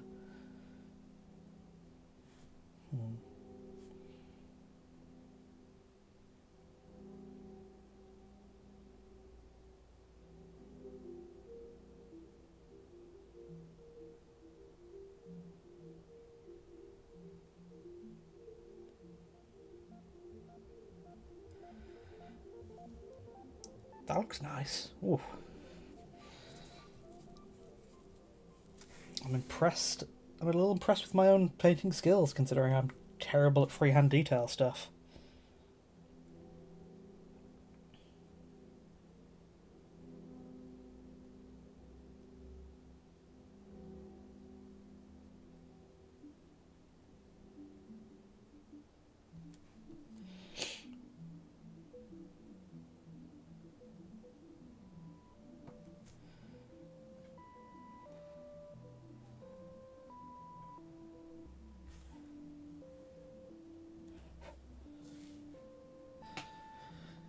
I'm terrible at it, but it's worth practicing because one day I might not be terrible, and it's another skill I can add to my repertoire.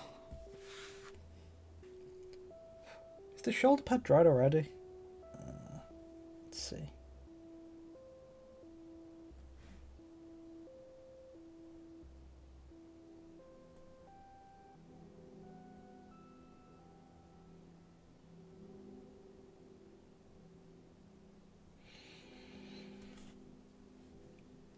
Damn, that dried pretty quick.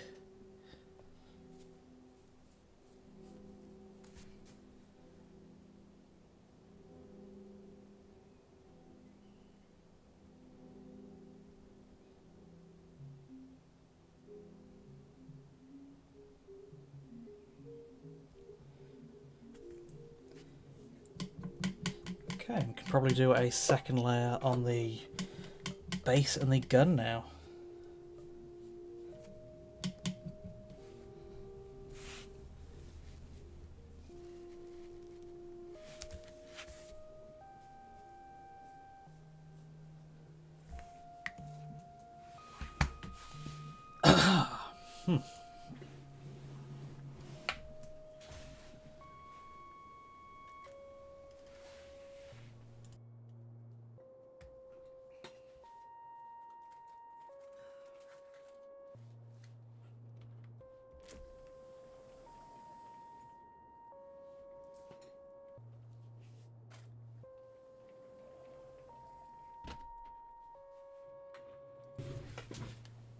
There's my dry brush.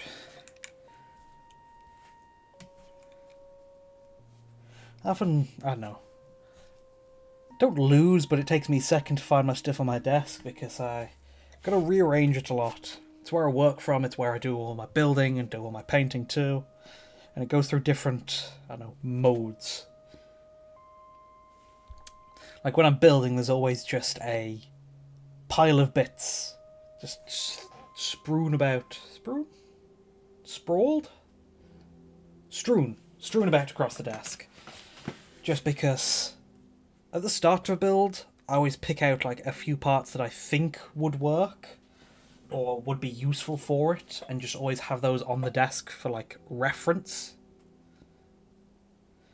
So just in case I need to quickly grab it, or whether I'll need it for some like structural support.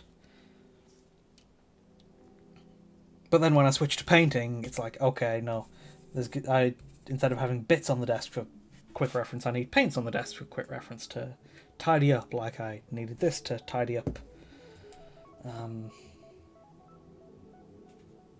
the mistake overpaint on his like chest plate from before.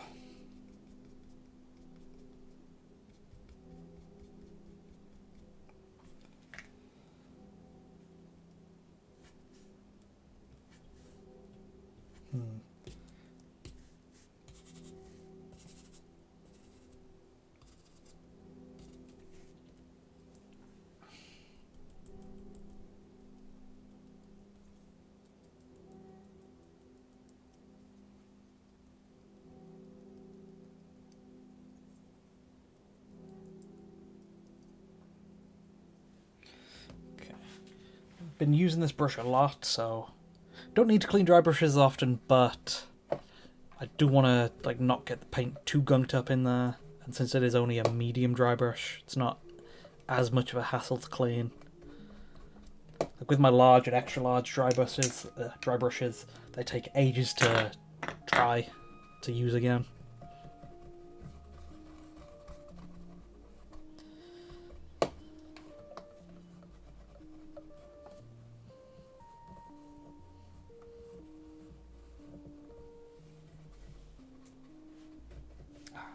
Love the look of the orange stripe on top of the grey.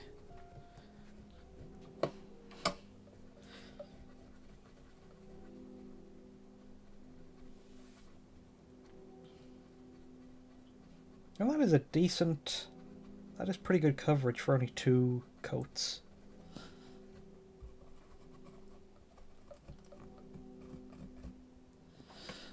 Still a bit of orange in the brush, so I will need to use a bit of paint thinner. For when you really need to get stuff out of the brush, got some good old Tamiya acrylic paint thinner.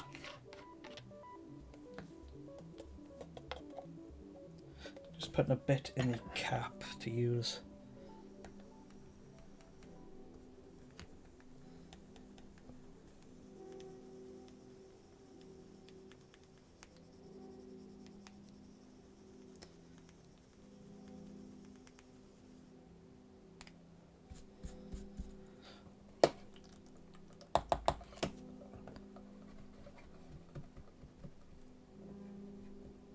Okay, nice and clean.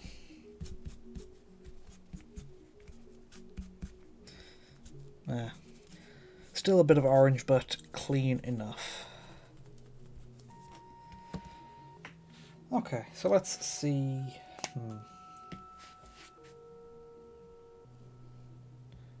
we want to do another coat? Let's see how this looks.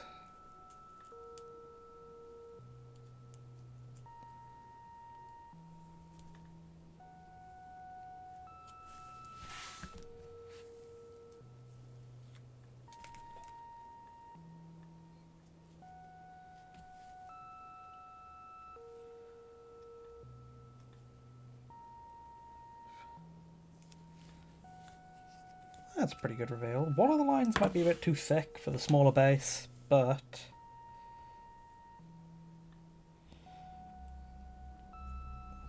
I think that's looking alright. And then Let's see how the gun looks.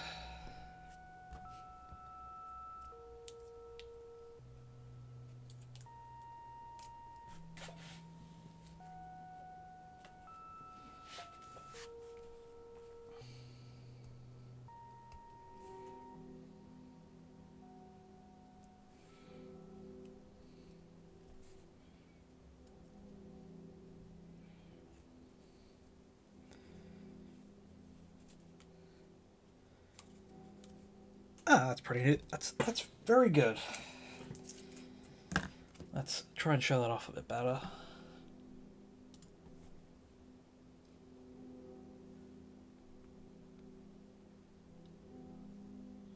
There it is.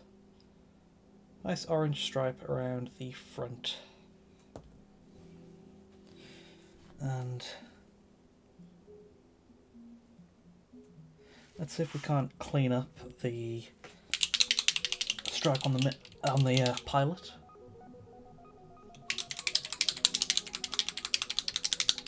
Just need to shake tooth and coats pretty well, since that can get a bit gunky. The paint, for the metallics in particular, can separate. I remember the first time I went to use it, I thought I gave it a good shake, but it was still very separating. It made me wonder if I got like a bad batch or whether it was just a bad paint line. But I've heard so many good things about Mr. Rhodes' Tooth and Coats line, I thought, nah, can't be the case. So I tried again and gave it an even bigger shake, and worked out wonderfully.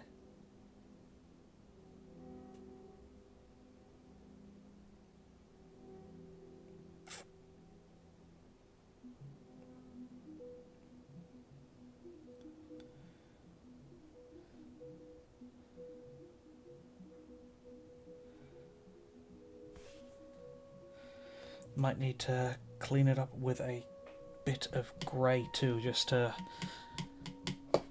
try and keep it as straight a line as possible, so I don't get the luxury of masking tape to fix it.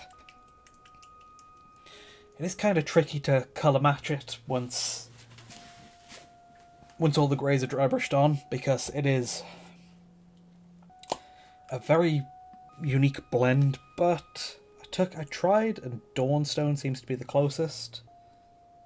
So that's the one I'm using as like a cleanup / correction colour.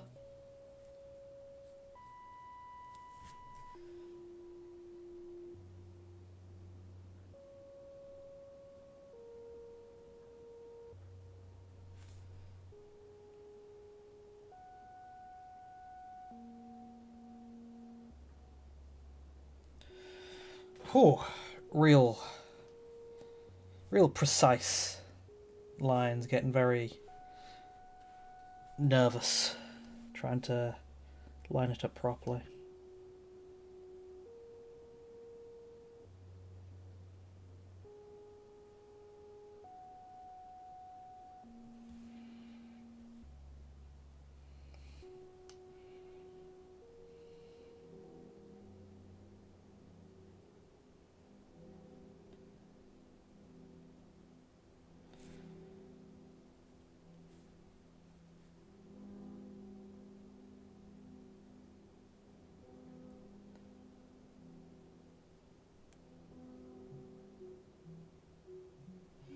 Got a bit of paint in a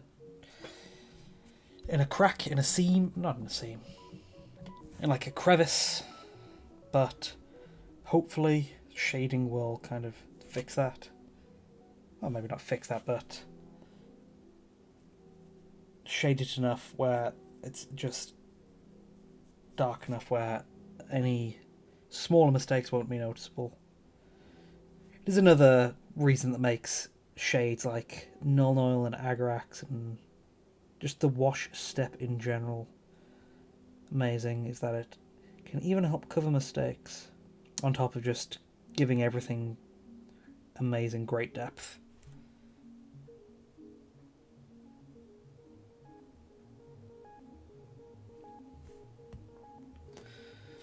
Whew.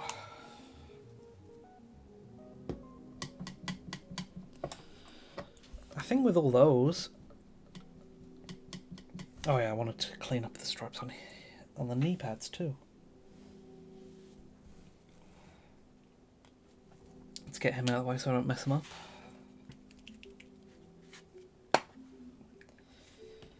And get some grey out.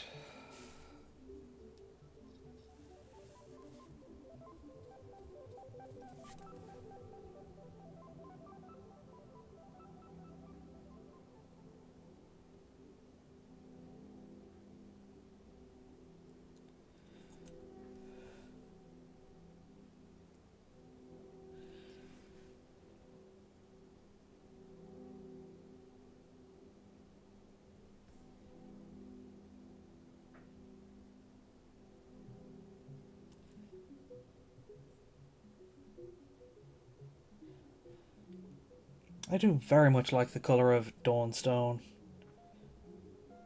I wonder if it'd be worth swapping my AdMech colour, instead of from the grey being the main of the Mechanicus grey to the grey of Dawnstone grey. I'm not sure how that would go over, like, how easy it would be to paint consistency-wise, because Dawnstone is a layer. But, oh, I did also pick up... Where is it? Another Duncan Rhodes paint.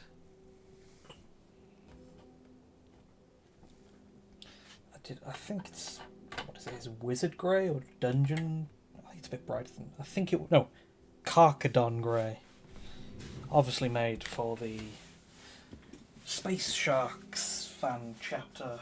If I can find it.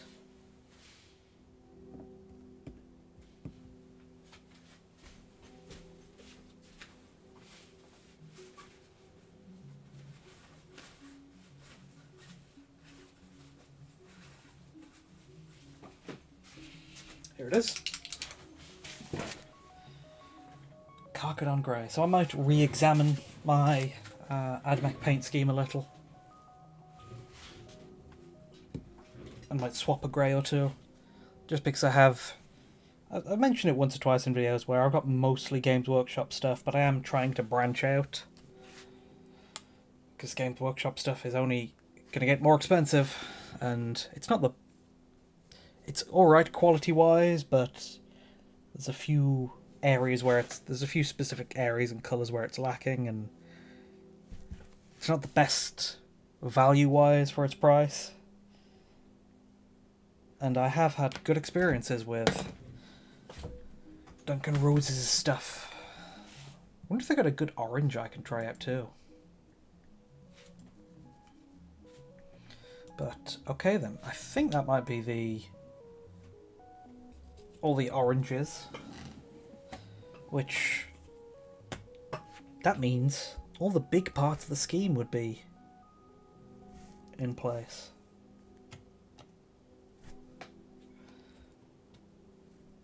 Which is weird to think about how quickly it got done.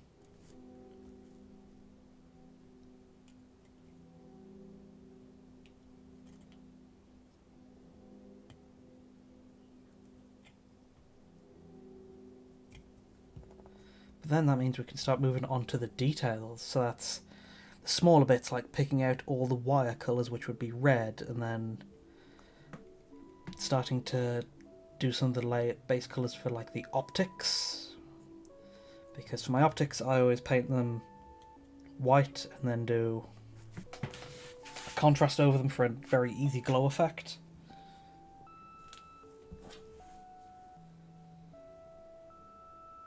So I might actually be able to start on those next. But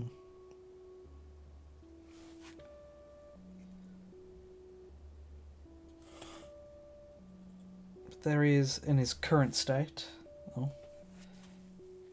Let me load his gun.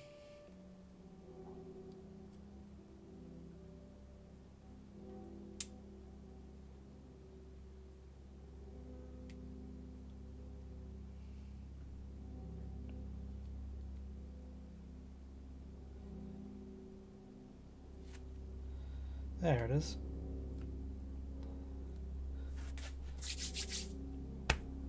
But yeah, that is all the well, those are the greys, the silvers, the small bits of copper, and the oranges.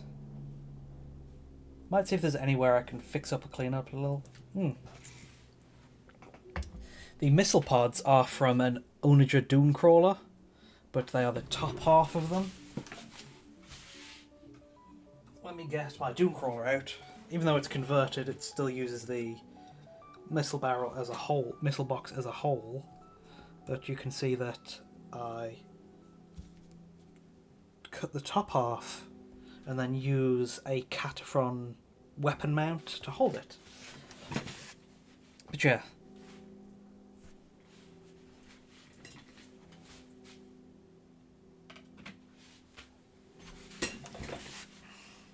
And then it's just some plasticard underneath for a new floor.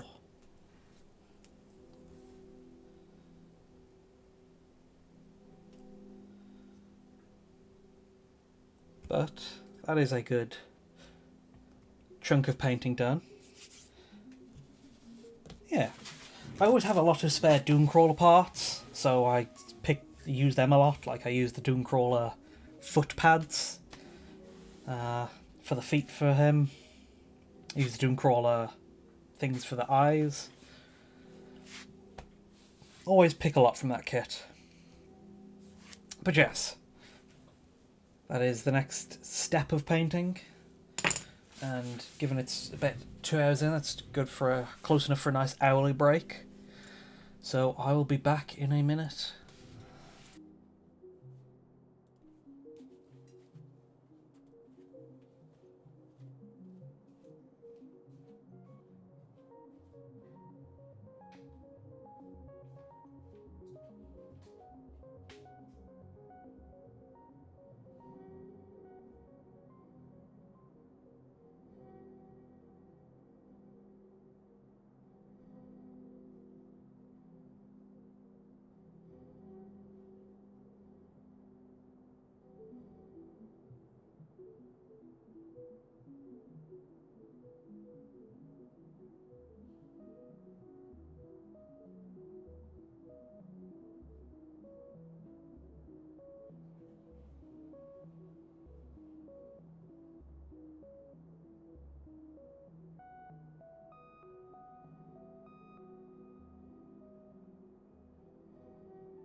Okay then, let's start on our next chunk of painting. Let's organise the desk a bit. So I've got a good amount of room. Got my 2 silvers there, I got the grey, I'll put that off to the side since I'm not using that, the Carcadon grey that is. I've got my row of other greys. I'll keep Northstar Stone out front because that is the cleanup colour, so if I'm going to be using, that'll be the grey I'll be grabbing the most.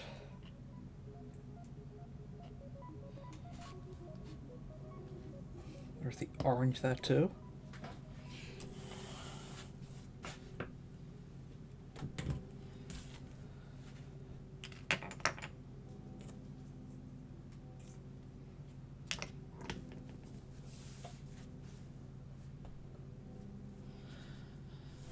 Okay, so one of the next things is red for all the wires. And I do want it to be a dull red, because I don't want it to stand out a lot.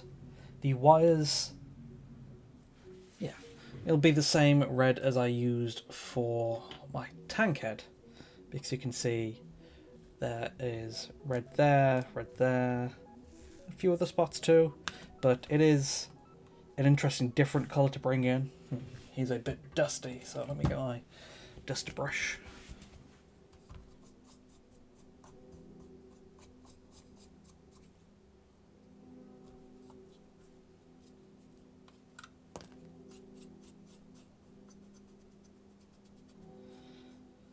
Yes, the red is an interesting colour to bring in, but I don't want to bring in too much of it. And you can only get green stuff wires so thin, and I couldn't match up exactly how thin they were on the concept art.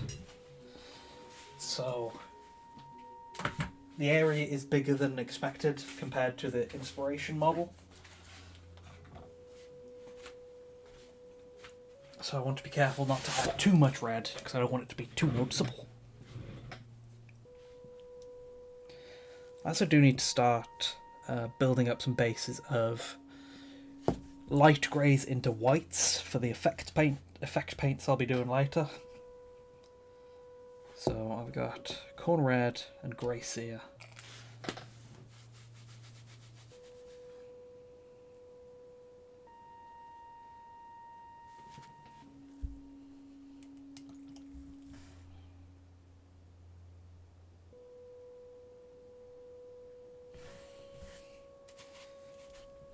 Because I'm probably going to have to do multiple paints to build up the whites. I will go with grey sear first. And let's get my high quality cardboard palette.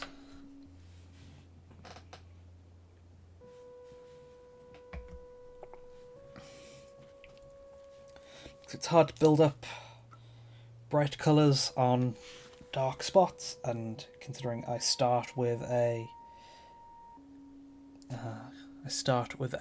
black prime, most of the model starts off as a dark colour, so I do need to build up quite a bit.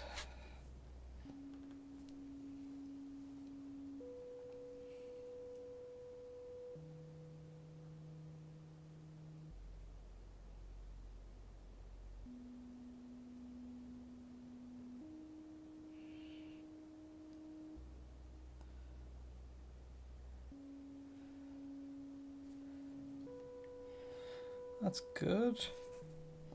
If I do need to go much brighter than this, it's like either grey sear or Celestra grey, and then Proacryl's bold titanium white. Since Games Workshop whites they're not great. They come apart, they separate easily, so that's another place I looked to another brand pretty early on, and I found Proacryl on their bold titanium. Their bold titanium white is a good go-to for the brighter colours. And a few other bits that are going to be glowing on here is like the buttons and switches and readouts. I added to the side of the gun using, I think it's like the Skitari Diktat, the one with like the radio pack. That's a cool spare bit.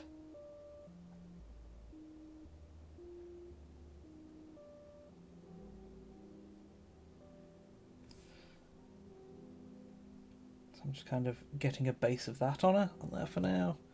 And I also do need to do the same for the pilot's visor. Oh, this is going to be some precise painting.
Not going great. Got a few bits I'll definitely need to be cleaning up later.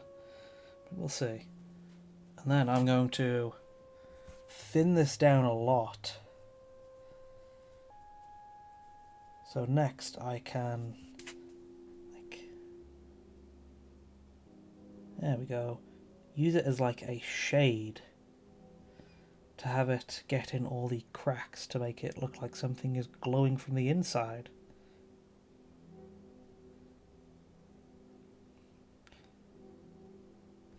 Stuff similar to how like plasma gun effects are painted, where you want the inside to be the brightest part, whereas normally you want the outside and the most raised edges to be the bright part.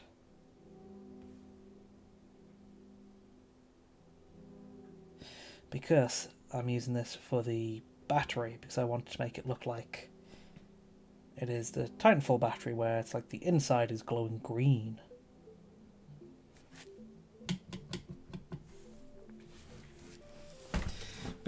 It would help if I can like show you guys what I'm talking about. Just gets to the very finicky point where I need to like really hunch over and bring it close.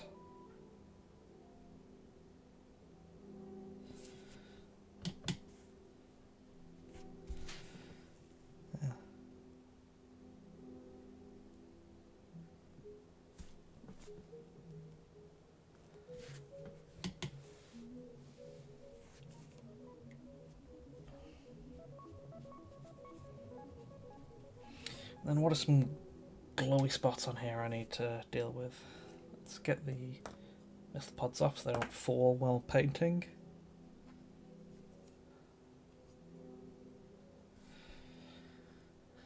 Ah yes, the thrusters, because I want to look like they're like glowing blue from the inside, so I'm doing a similar thing where I'm thinning it down to its kind of like wash consistency.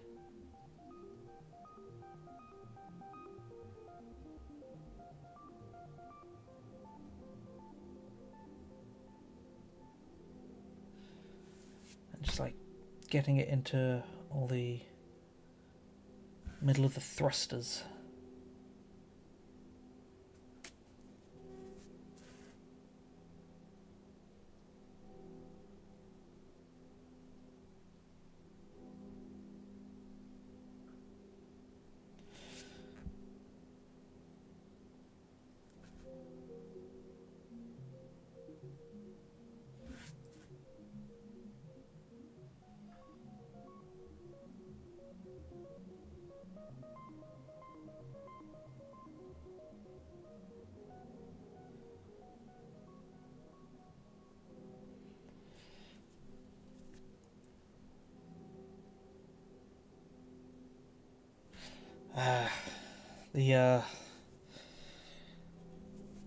Got to the good details bit where it's not much to say other than just trying to focus and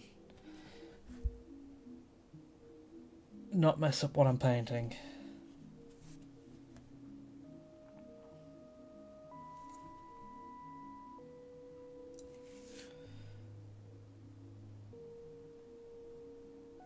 And then hopefully I can just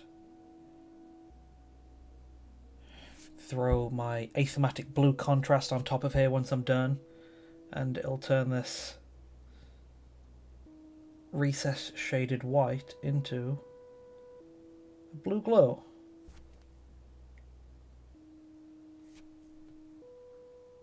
But if not, it's the back of the model, so it's not super fancy anyway. It's not super noticeable.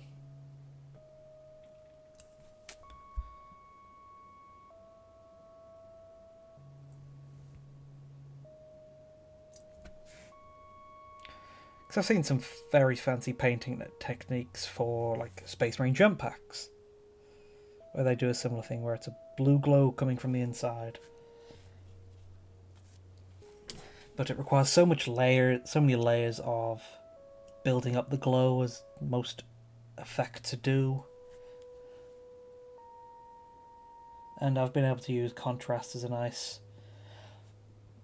shortcut to effect paints before.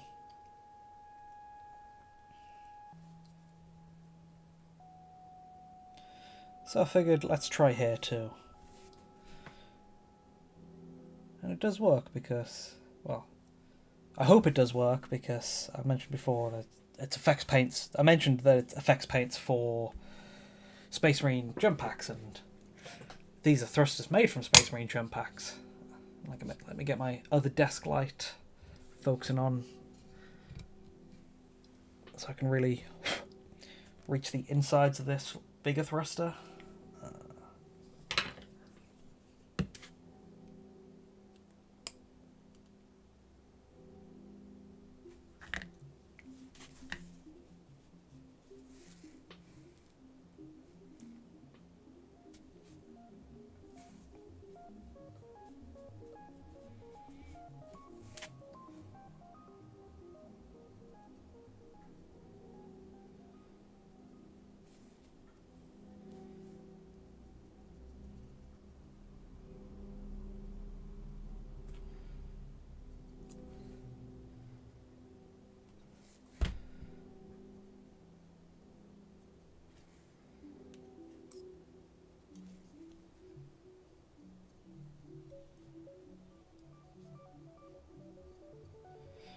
So now there's another way of painting like thruster effects. Instead of like a blue glow, you do it like hot metal, where it's a bright yellow on the inside and it does a gradient from bright yellow to orange to red to eventually metal on the outside again too.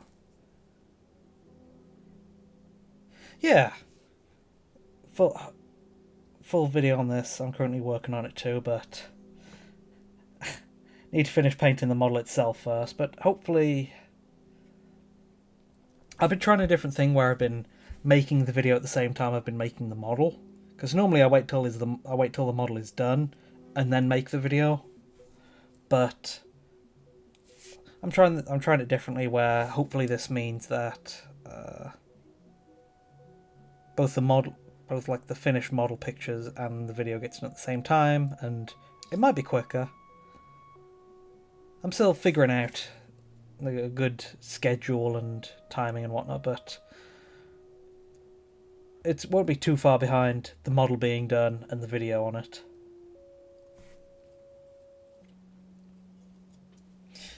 Yeah, it is always quite the journey going from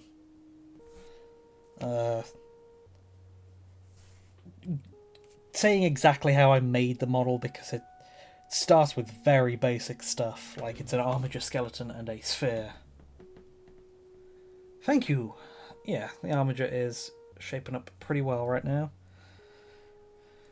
Done the orange, done the metals, done the coppers, and I'm currently painting some, like, building up some bright whites for glow effects.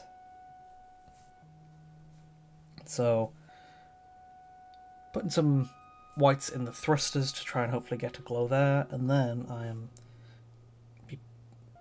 putting them in the eyes because I want the eyes to glow blue as well.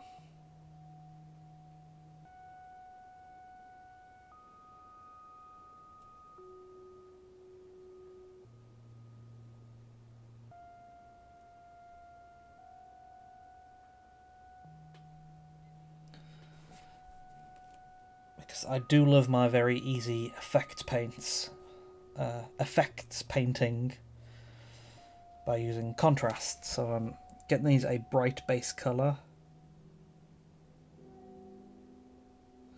and then once the base of it is a bright middle, then I can add a contrast paint, a thematic blue, to both the white area and the surrounding area, and it'll turn it into a bright blue for the middle, and then it will just turn it into a dull blue for the surrounding area, so it should have a nice blue glow effect.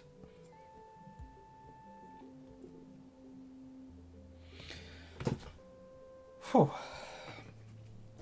Oh yeah, and I don't know, the missiles in the concept art were a white or like a bright grey for the missile heads, But since I'm using red on the Model 2, I'm wondering, should I use red for the missile heads, because that'll make them really stand out, so it'll draw attention to it, because it is a cool detail that I've got for the missile boxes that hinge up. So I'm wondering if it's worth changing the colour from grey to red.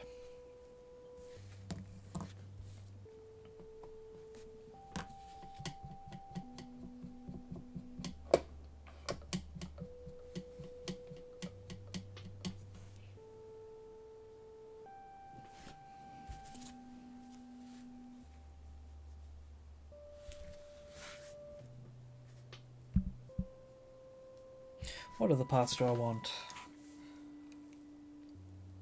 Well, I've done the first layer of the glow. I will happily do the reds now. Now, corn red, it's a great paint, but gotta be careful with it because it is, I think the term's heavily pigmented, where it's very strong, and even after thinning it down quite a bit, it's like still a strong colour. And it always takes ages for me to clean up after. So I want to be careful and not get it too far in the brush, but it'll probably get all over the brush. But I love its nice, I don't know, scarlet, dull red type colour. Like the first army I collected was Stormcast Eternals, and I used this red for the robes because I just like the colour so much.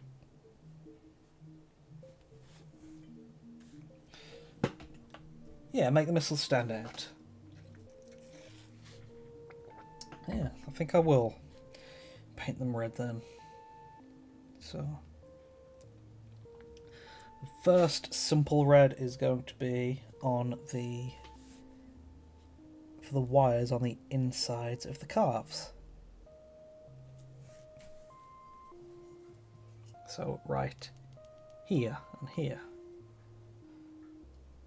Yeah, thank you, Kyra. I think I will paint the missiles red then.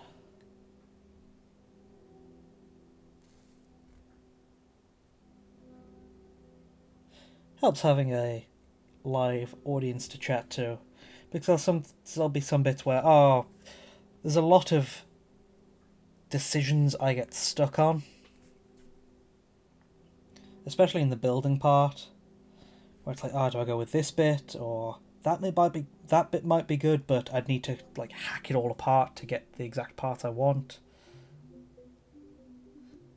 And do I paint this colour or do I not? And sometimes I like sit on it for days, and it really brings the progress of the build to a halt and slows it down. But when I've got an audience to talk to, I can just ask them for feedback. Ask you guys. Like the lenses to emulate the lenses found on some. Yeah, it's especially cool to have like real world influence, because it helps. I don't know. It's some good inspiration. It like almost gives it a little extra level of believability, because it's like, oh no, I was actually using this. I was using inspiration from real world stuff.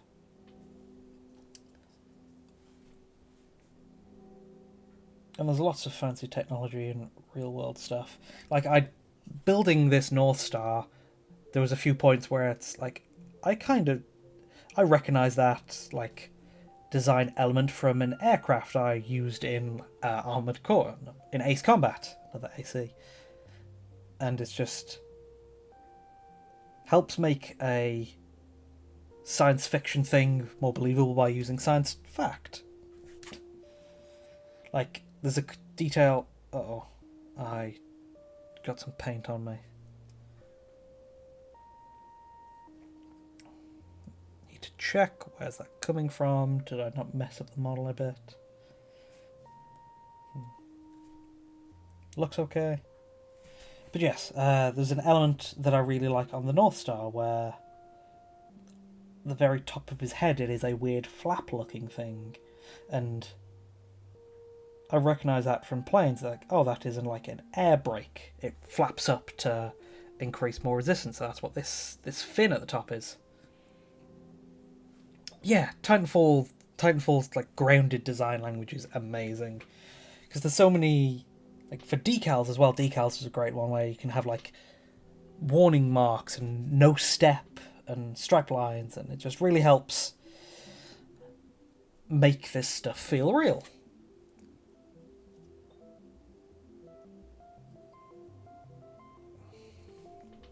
And there's a lot of wires around the arms. So there's the one going from the side of the back to the armpit.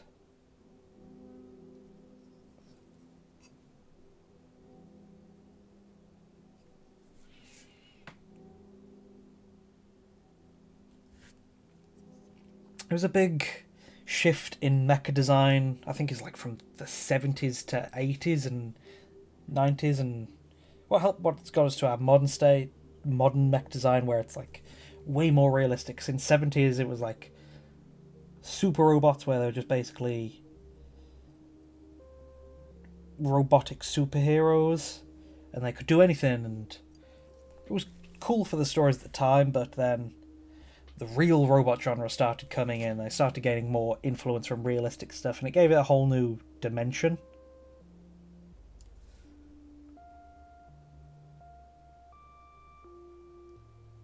And it is especially cool because there are many places you can take inspiration from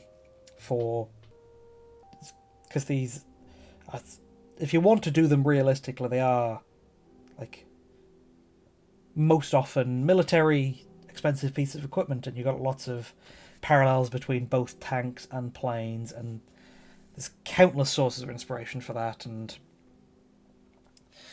that's why I'm happy to pick up the Tankhead book, because that is mechs, but that has an even more stronger grounding because they are specifically tank-based mechs.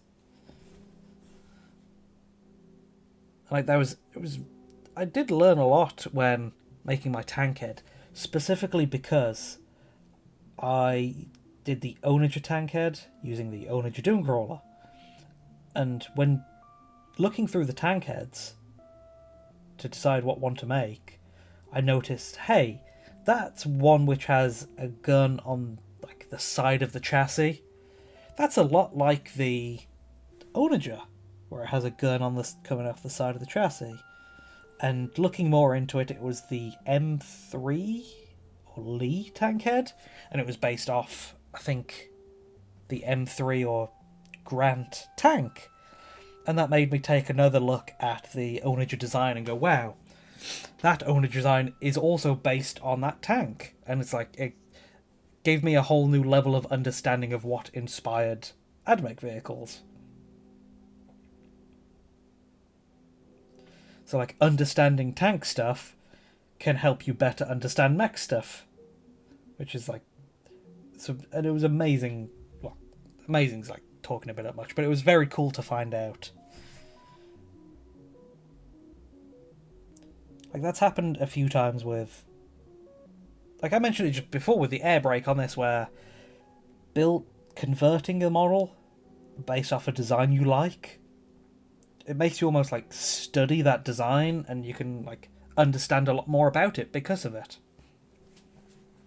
It's what made making Gunpla back when I did that more really interesting, because it's like, oh hey, I love the Zaku design or whatever, let me make one. And it's like, oh, cutting this deep piece out and made me focus on that one element more, and it's like, oh, that's cool. And it's like, oh, and especially because Gunpla is articulated, you can go, oh, I didn't know this hinge worked like that, or oh, there's that mechanism there which reveals some cool element to it that I didn't more. So it's, if you have a design you really like, make something based on it, because it like gives you an excuse to like study it and look at it more deeply.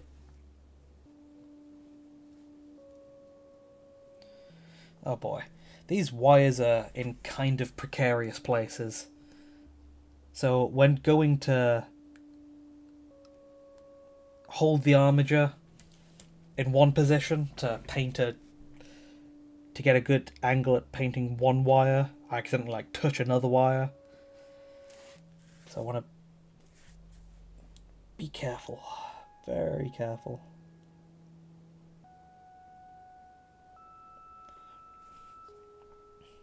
Now,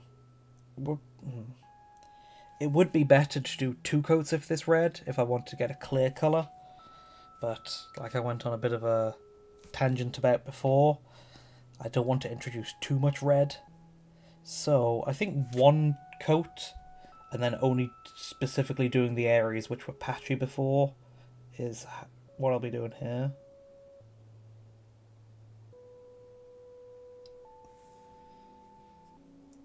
Okay. Then there are all the wires linking. Accidentally got the elbow pad, specifically the orange stripe I painted earlier. So, okay, now time for all the wires connecting the thrusters. Now these, I don't mind them coming off as more red because I want the clean image without too much red in the front, but in the back, in the back I want it to be like almost too different and differently coloured and distracting because it helps emphasize the detail of, emphasize the element of, look at all this crazy detail that went into it. And so having like a flash of colours for all different stuff would work in its benefit in that way. And since it's the back, it's not going to be the main first view that people see.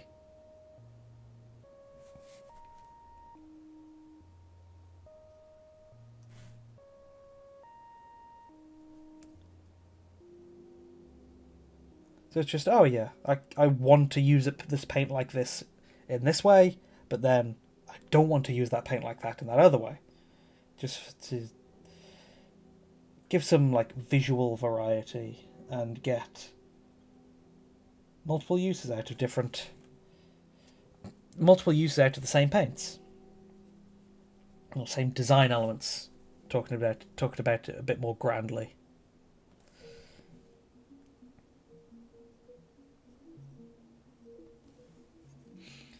And then there are quite a few wires clustered at the back, and I don't think I'll do red for all of them because, like I said, it'd be help with that element of making it look complicated with all the different colours.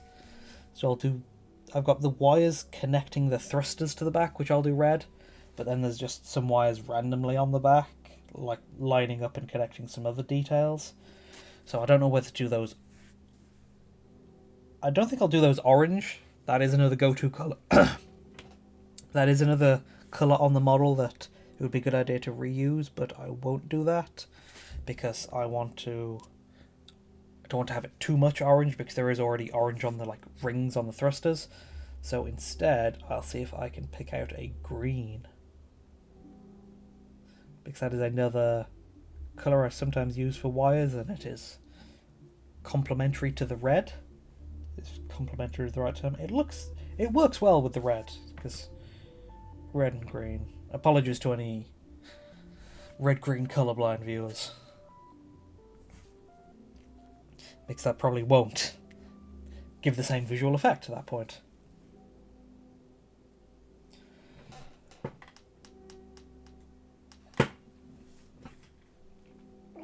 Oh.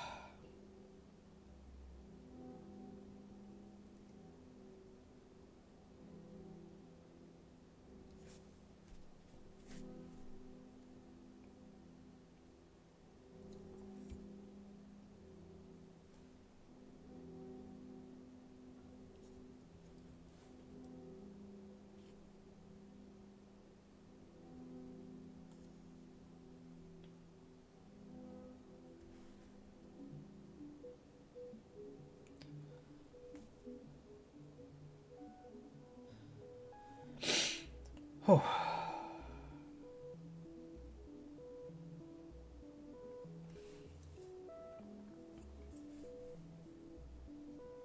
But no, it's with all the colours on now, it is coming together.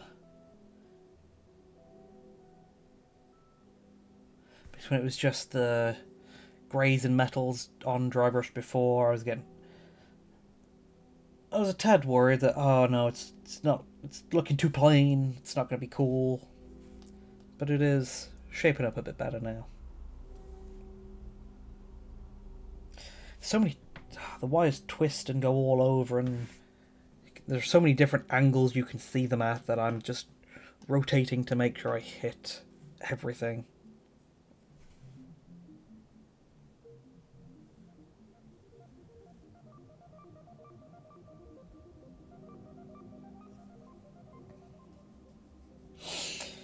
Whew.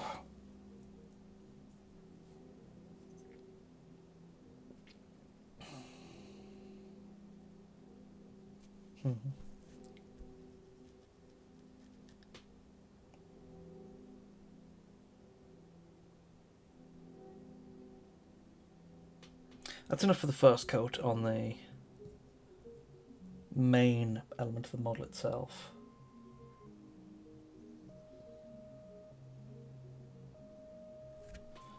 There are a few bits I can paint red on the pilot.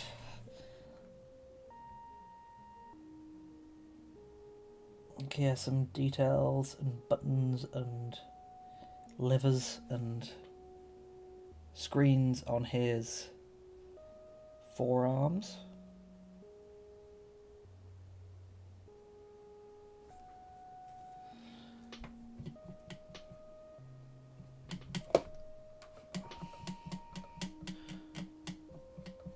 Still need to do a bit more with it. Still need to do the missiles, but don't want to get the red paint too much in the brush, because like I mentioned, it is heavily pigmented. It's a strong paint.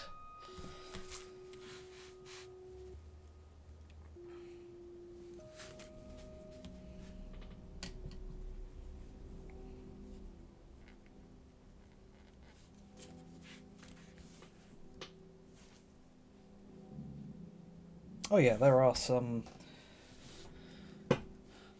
wires on the underside of the missile boxes too.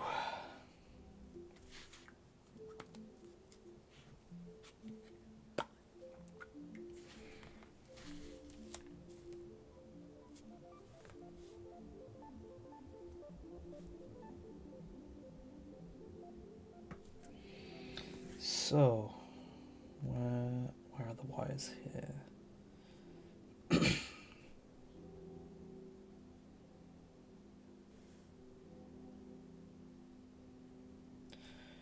The wires are pretty central on the front of the gun.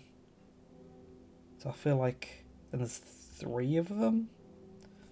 So I feel like it's a prime area to accidentally do too much red. So I'm just going to do 1 for now, see how that looks.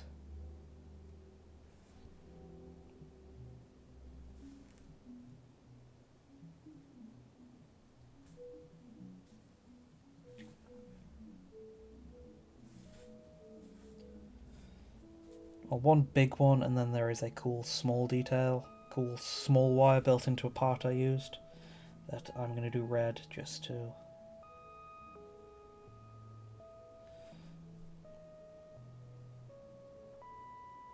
Just need to do it with like the side of my brush because it is very small.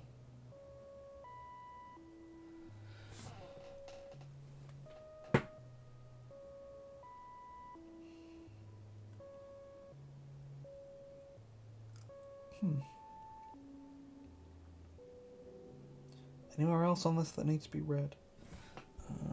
Any buttons, levers, switches, triggers?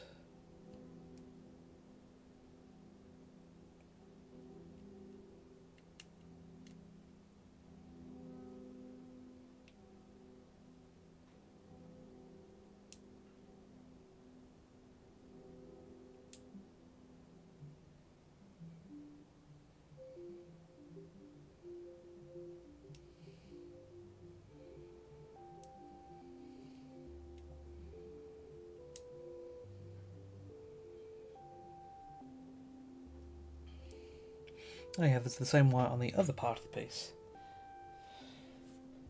Whew. Getting into that middle of that painting block now.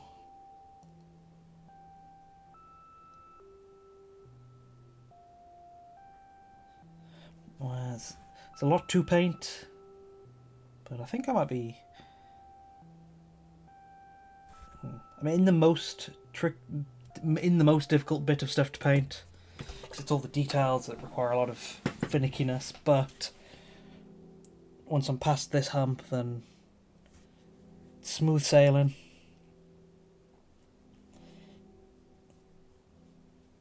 Anyone else doing some painting? I know J-Dog was primed his BT and was maybe doing a zenithal highlight.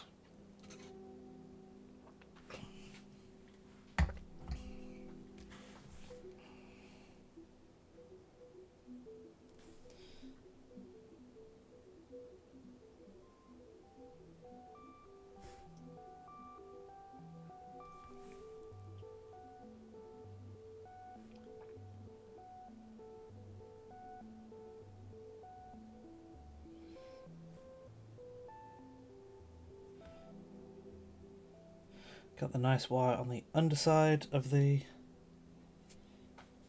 missile boxes, and then time to do the missiles themselves. Oh, you're painting a conversion of your own, Kyra. What are you painting? What's it a conversion of?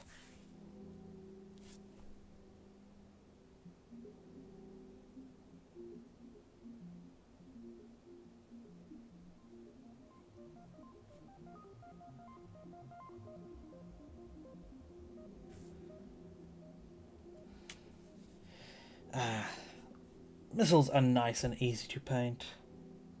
This is just mostly just a dot. Nice simple shapes. And then since this is a dull red, I will be like going over the tips of the missiles with a brighter red later. But corn red, on top of being a nice red with strong colour, its heavy pigmentation makes it a good base for other reds. Ooh, an Eldari Corsair Starstorm Duelist. Always love gunslinger models. I'm always happy to get the chance to add another cool pistol to a Skitarii for my army. In fact, that's what I did with the pilot. It's like he normally holds a weird like box device thing in one arm, but nah, he needs a cool pistol. And Gunslinger too. I've got my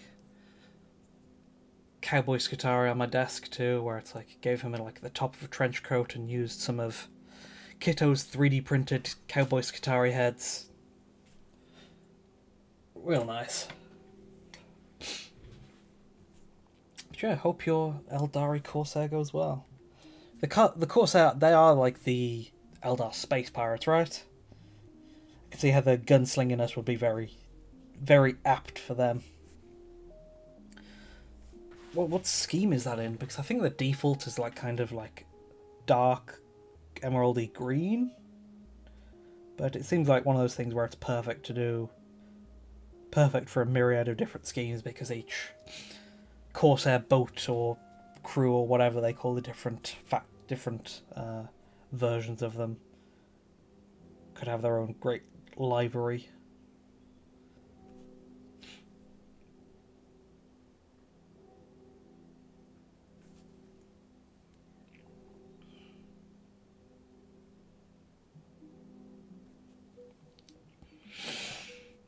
Oh.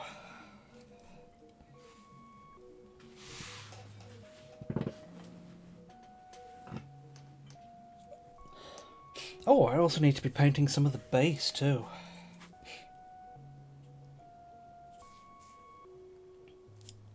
And a nice dull red would be great for some of the wires sticking out. So let's see if we can pick some of them.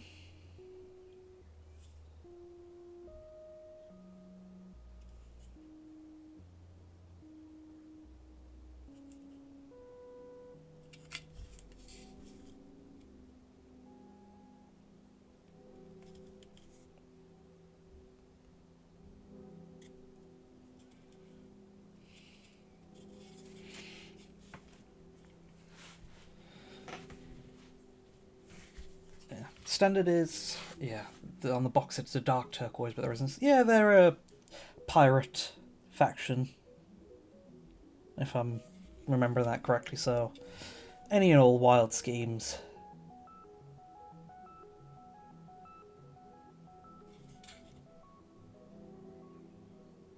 I mean, like, that's... You don't particularly need a good justification for that anyway. Like, do my admech in whatever way I want. Come up with the build and the colour scheme and whatever idea first, and then figure out the lore justification second.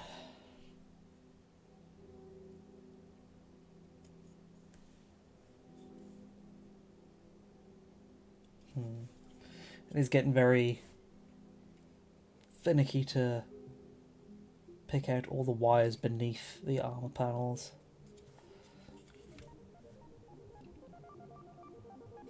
I wonder if there would have been easier to paint the panels and then the base separately, but oh well, I'm here now.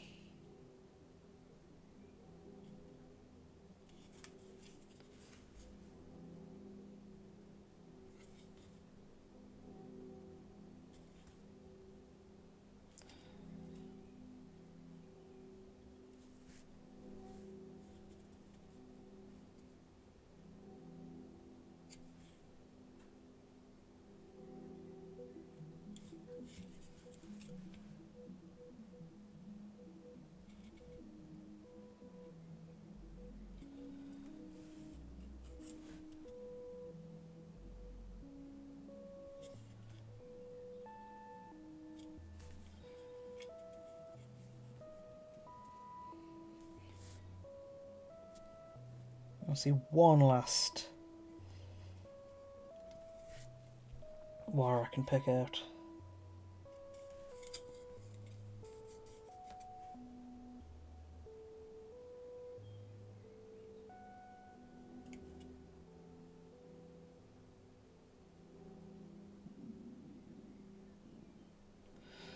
Okay, that's a few good spots of red in there.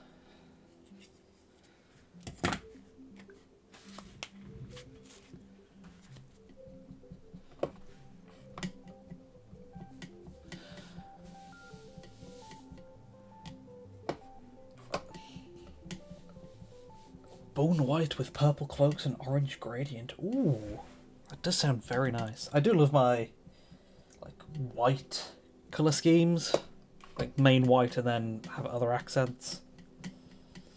And I am a fan of a good orange too.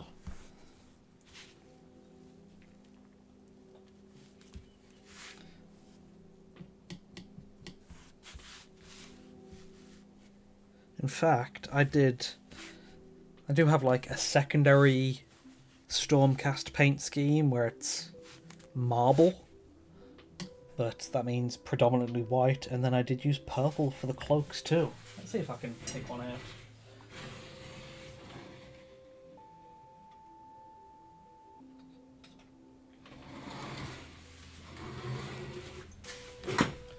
Yeah, here is one. It's like mainly white. Let's see, there are some very fine marble details. Marble lines over the white armour, then with a gold and then a dark purple for robes and other details. That's always a great scheme, but it's hard to get right because bright colour over most of the model.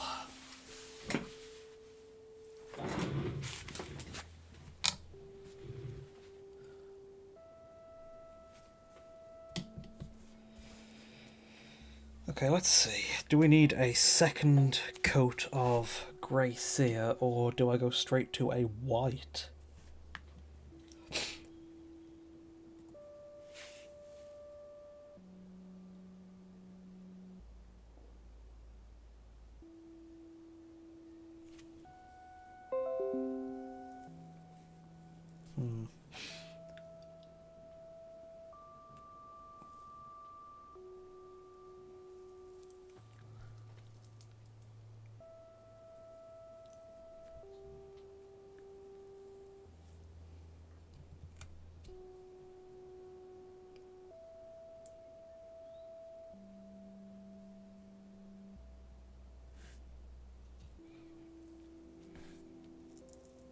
I do remember I also have some grey areas to clean up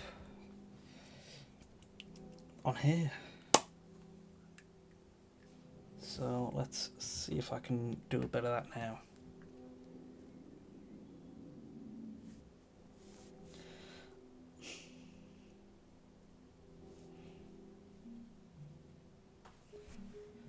See, for a while with this scheme, I've had trouble getting it the exact grey I want it.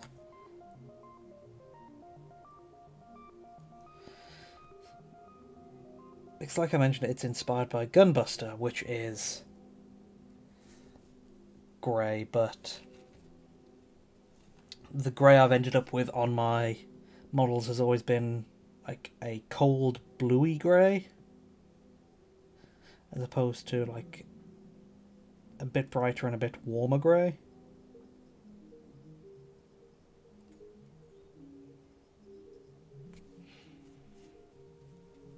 But I think this touch of Dawnstone might be what I'm looking for, so my experiment in pushing the Northstar in this bit brighter grey colour might have led to an improvement for my whole AdMech scheme.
Just a bit of cleanup on a few areas that I'm not sure if I couldn't reach them with a dry brush or I just missed them out because they're not that noticeable, but it's always nice to get the details. Well, not even details, just not leave anywhere unfinished.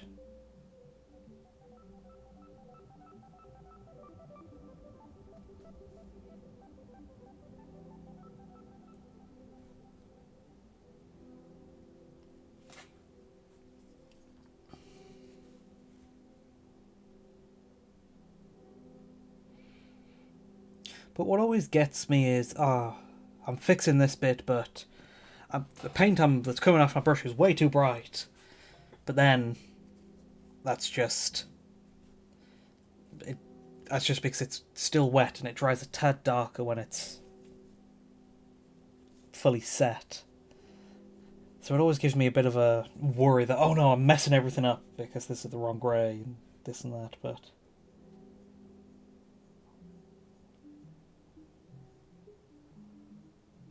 just gotta reassure myself, no, it's fine, just let it dry. Oh yeah, I still got the red mark on the shoulder pad to clean up.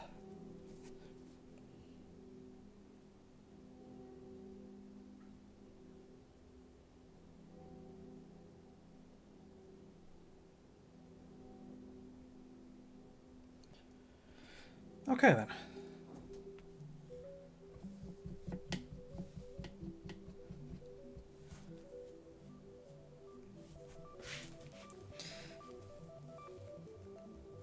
Bit of orange cleanup.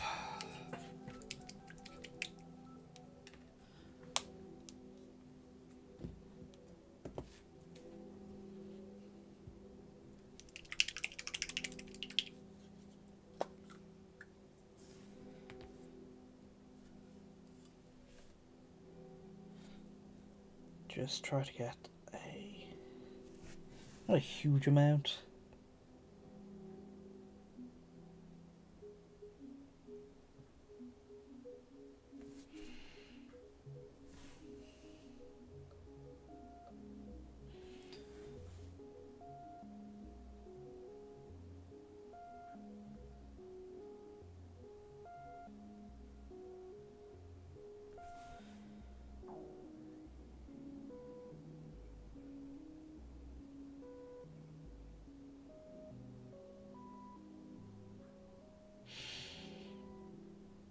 Whew.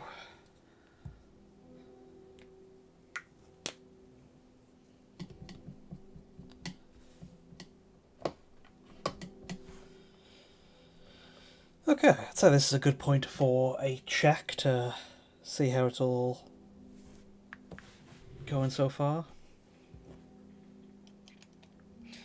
Temporary assembly and a good look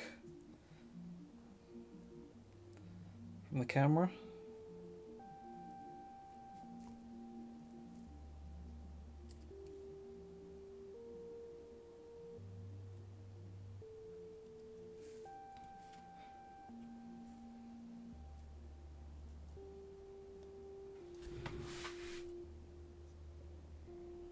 One of the missile boxes is a tad loose, but it'll be fixed once glued in later.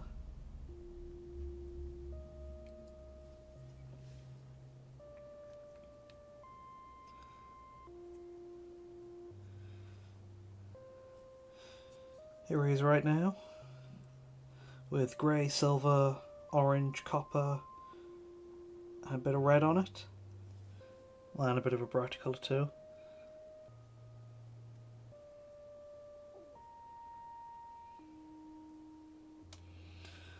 Whew.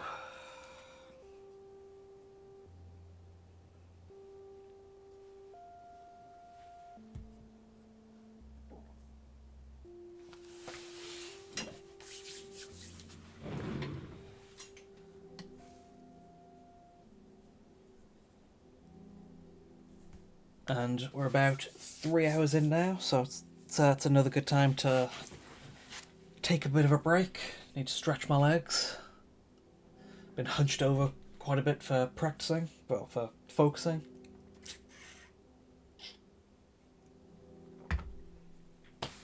So, I'll take a break and catch you guys back in a minute.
Hey.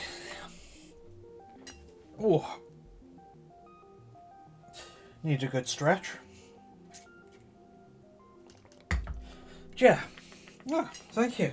It is shaping up alright right now. It's got most of the main colours in.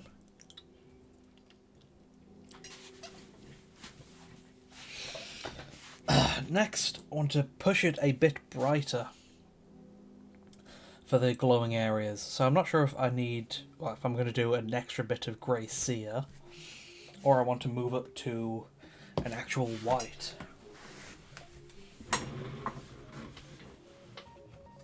There is my go-to of Proacryl's Bold Titanium White.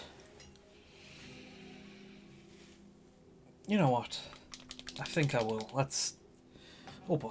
Been a while since I used it, so it needs a real good shake first.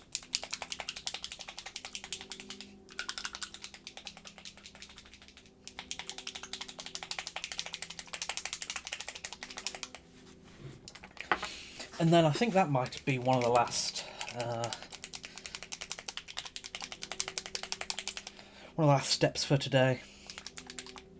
Because then after this it would be adding all the contrasts for the glowing areas, then the decals, then it'd be the shading, and then it'd be the highlighting, and then it'd be done. So I think that's a good place to wrap it for today, so I can have dinner and then be ready for the Warhammer preview event later. Because I do want to be there and be ready for some Mechanicum models and get speculating on what to build right on release. Just need to give a good thorough wash to my brush because that red really gets in there.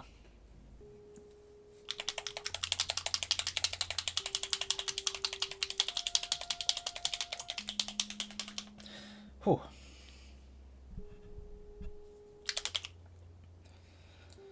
I want to get that white very well shaken.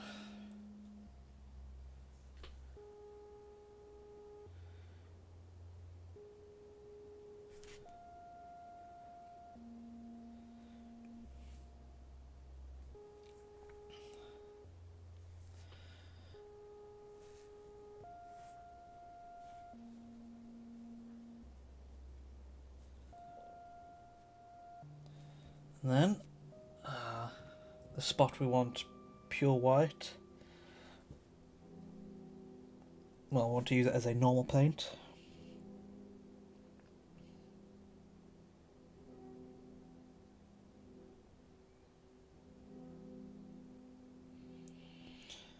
It's for the sight, in the very middle of the gun.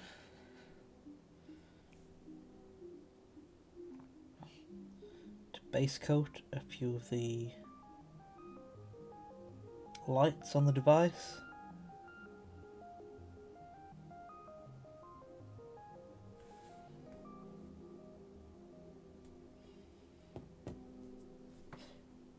Need a good, nice fine tip for this detail work.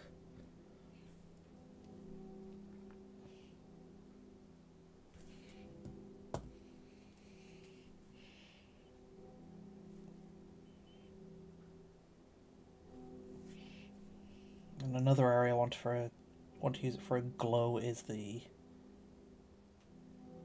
pilot's visor.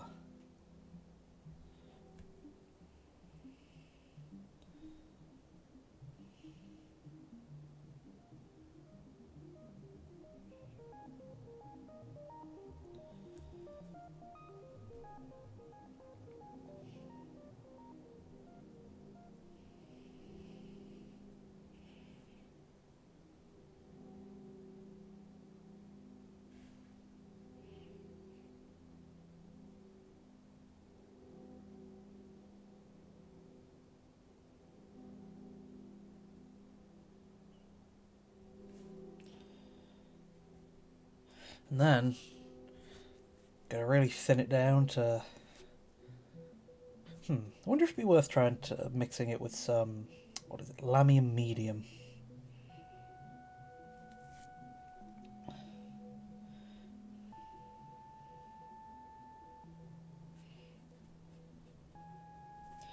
get it real thin and precise amount on the brush to wash it into the recesses of the battery.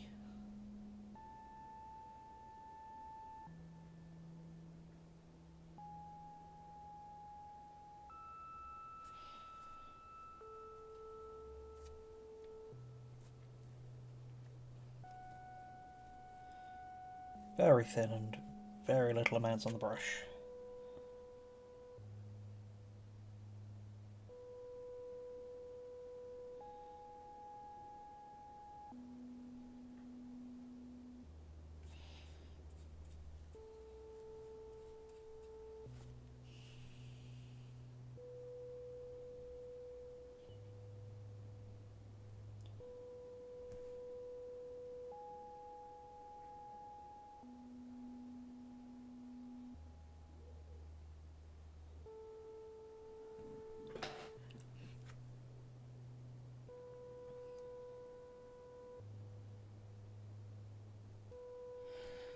Okay, and then back to the thrusters.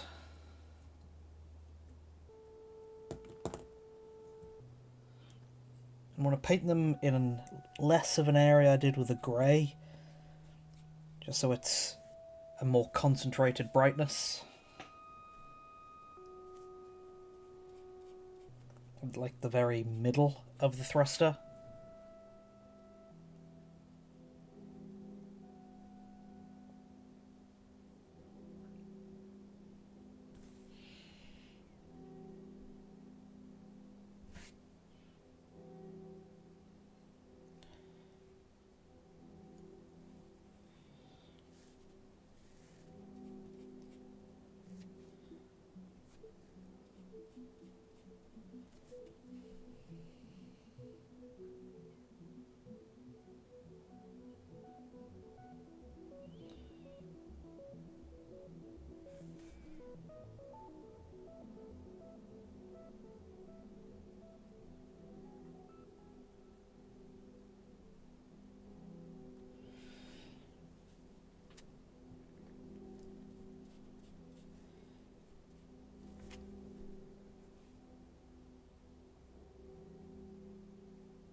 And then just a very big thruster at the end.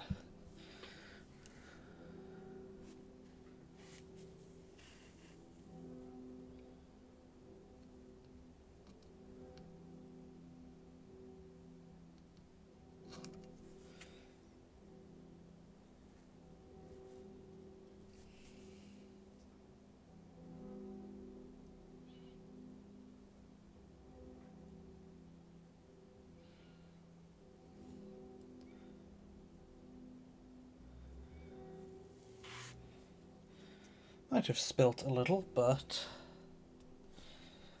it was finicky work. And then, finally, the most important bit, which I'm definitely not stressing over a little, the eyes.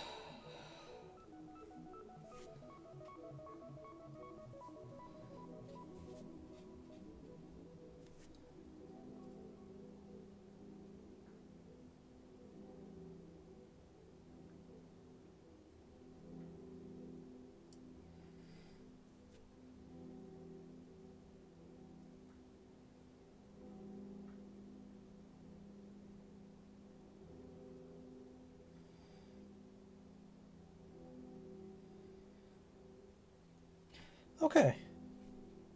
That looks like it turned out pretty well, actually. And just a little camera box at top.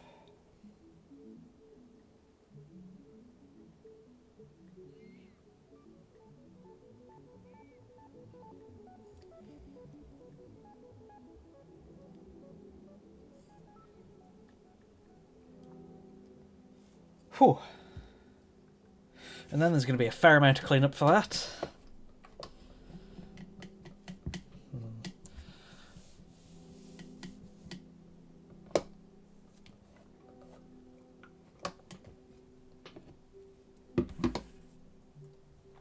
It does do this weird thing to my paint water though.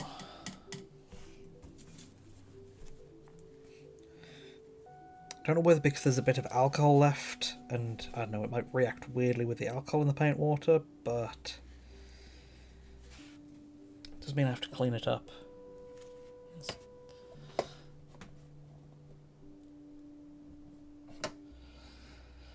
So let's get on that.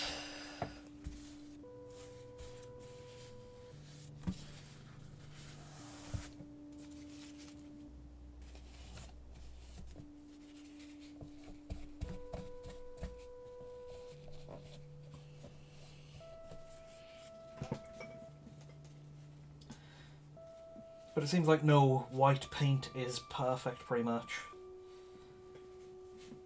At least not for small parts.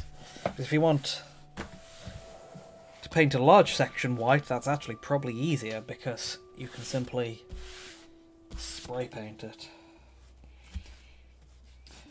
Wonder if a airbrush would solve all my problems. Need to go rinse this out. Be back in a second. And refill paint water while I'm at it.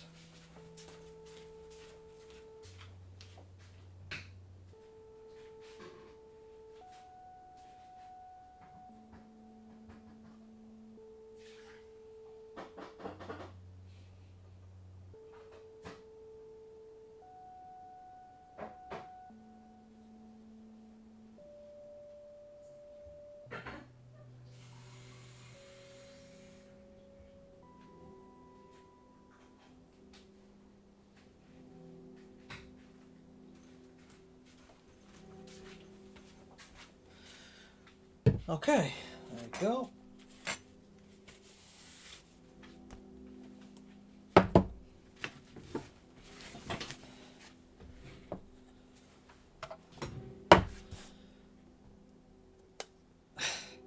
Yeah, airbrush seems like the next obvious thing worth getting because it primes stuff, it can do fancy effects and gradients.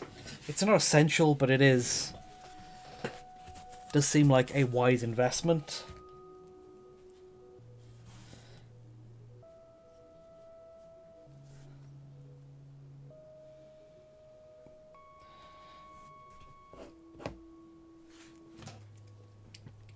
Is that how you do the orange gradients you mentioned for your Corsairs?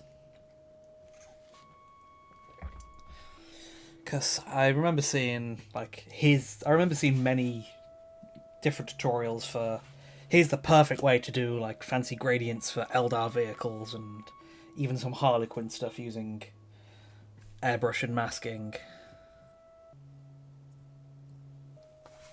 And it was all with an airbrush.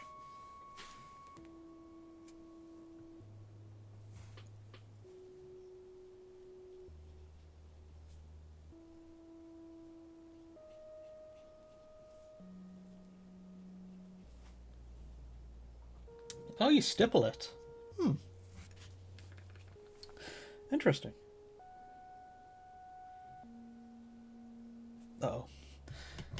I used the wrong grey.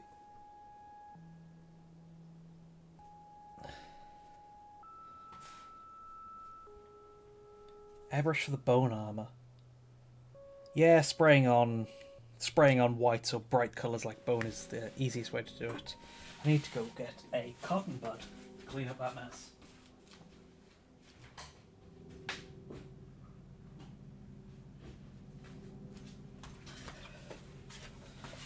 Okay, fortunately I noticed it was the wrong way.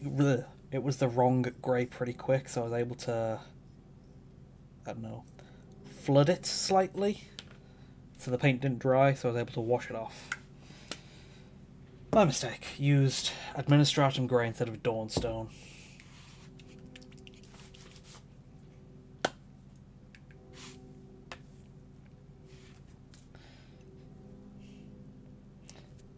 I always thought about getting an airbrush a while before because it was always a recommended thing to do for Gunpla building too. Because that's more about getting on clean initial colours with a spray than it is hand painting. And so obviously a dry brush helps a lot with that.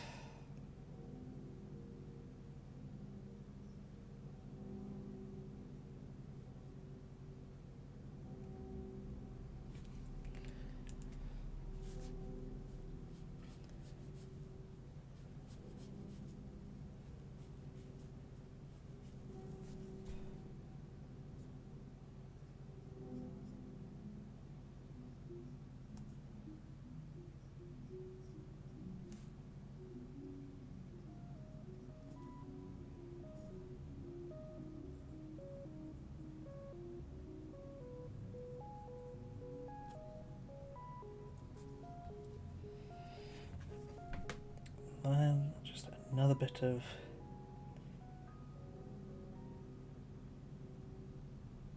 grey cleanup.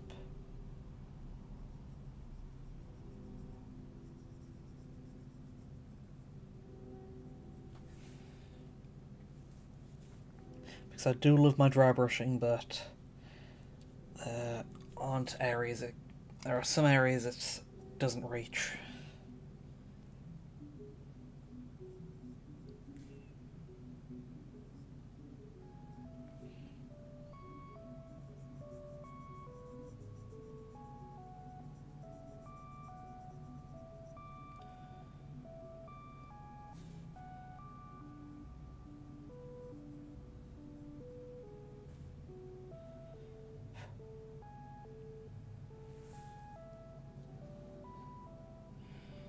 Okay, what areas do I need to clean up? There is a lot of metals for that, but I do need to clean up the greys on the pilot's helmet.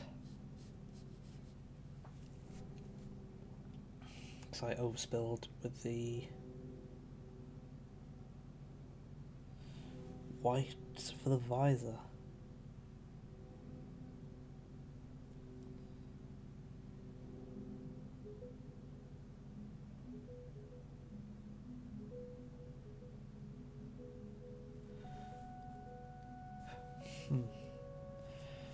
Bit more, because don't want to get in that feedback loop of cleaning up and then cleaning up too much and then making a mistake and then having to fix the other paint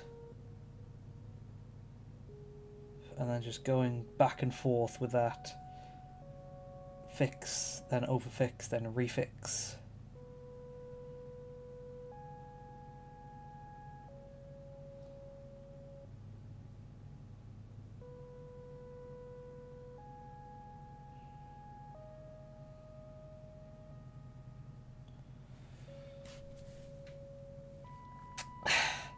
Yeah, an airbrush would be good for all the flat areas on mechs, but it's like my cardboard palette.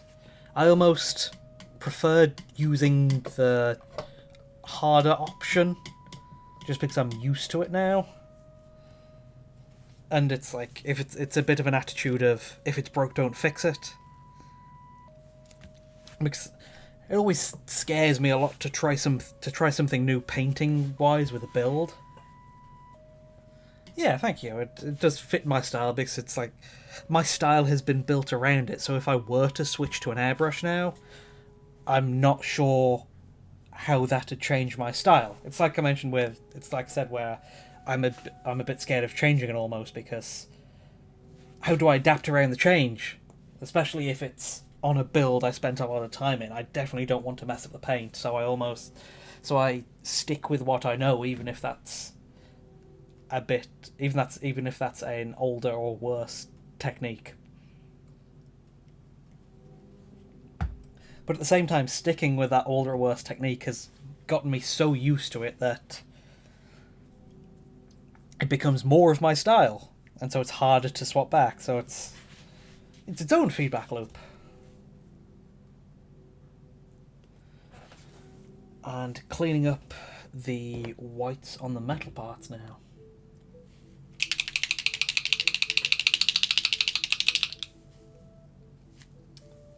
I think...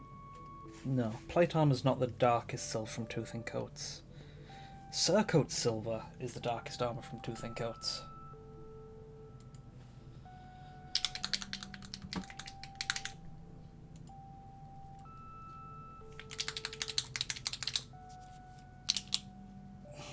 So I've got a few areas on the thrusters and on the eye optic areas to clean up with this.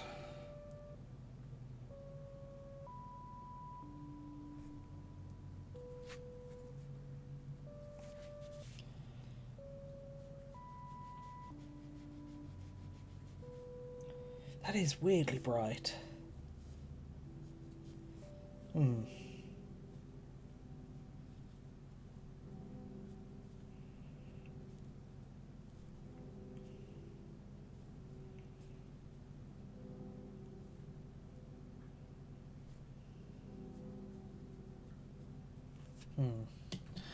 I think I accidentally got it mixed in with some white that was still on the palette.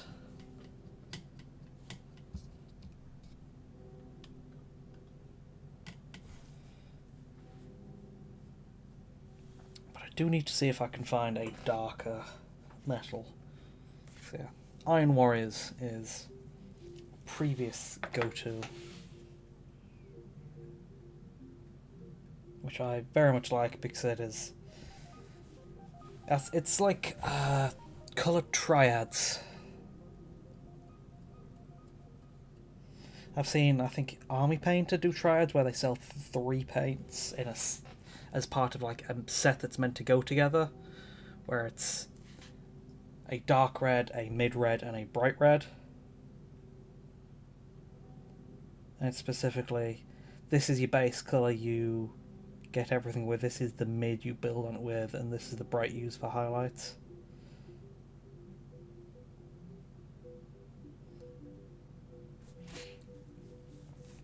Okay, that's working now.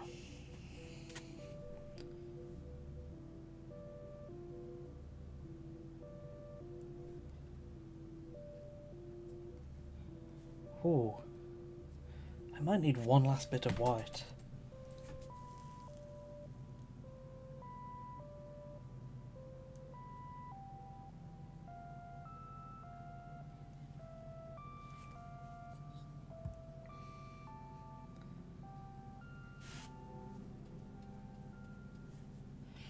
Because that bit of white for the thrusters didn't settle quite as I liked it, quite as much as I wanted it to.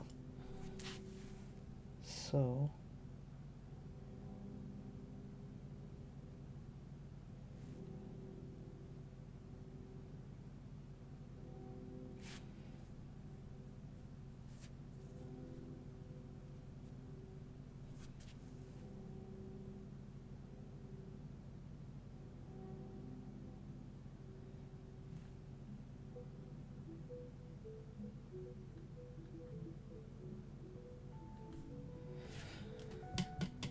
one last bit of white, and I think that might be the last paint I'll be doing today.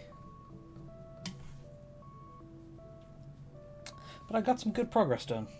Wanting only to do the copper and the orange at least, but set up most of the colours. So I think next painting session for me will be contrasts. Contrasts, then decals, then shades. And then it's pretty much done with only highlights left. White. There it is.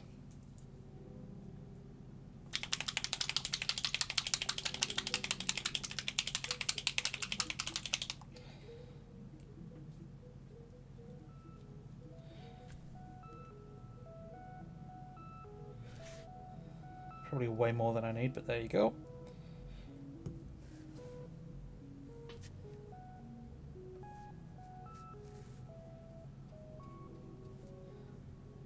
Man, that is such a clean, strong white. Great paint from Pro Acryl. So I got it because I was always having trouble with painting my Black Templars because it's hard to paint a bright colour on a dark base, and hey, guess what? Black Templars have white shoulder pads on black armour.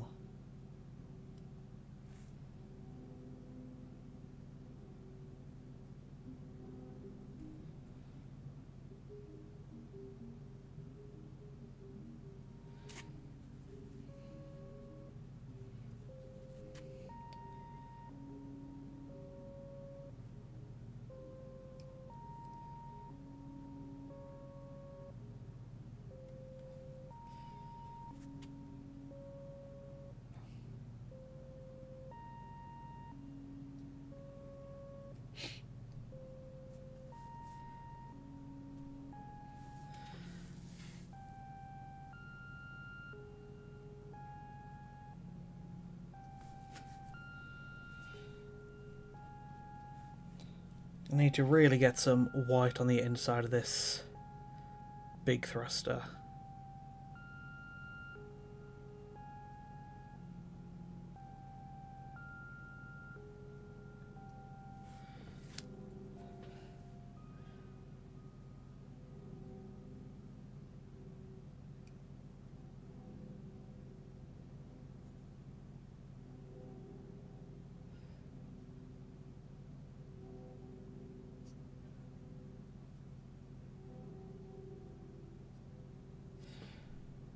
Okay.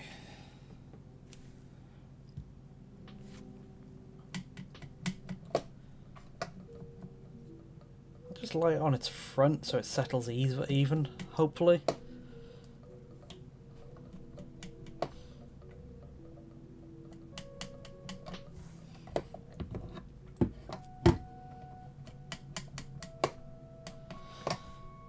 Whew.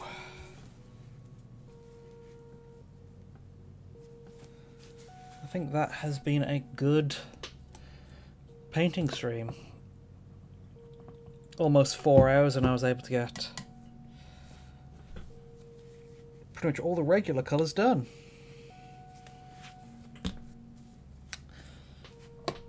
Whew.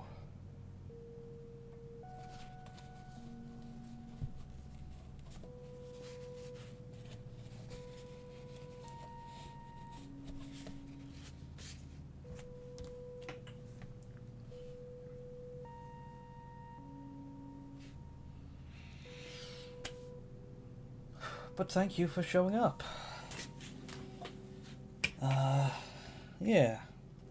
We're continuing this painting tomorrow. Not sure if I'll stream it yet, but I'll be posting updates for it on Twitter and Instagram and everything if you want to see. And I'll be trying to catch the 40k reveal later for some Mechanicum bits. It might get a preview at some... see what bits I'll be using in future conversions, probably. And then I did also notice Artist Empire started a space on Twitter, which I might pop in and say hi, since I haven't joined one of those in a while.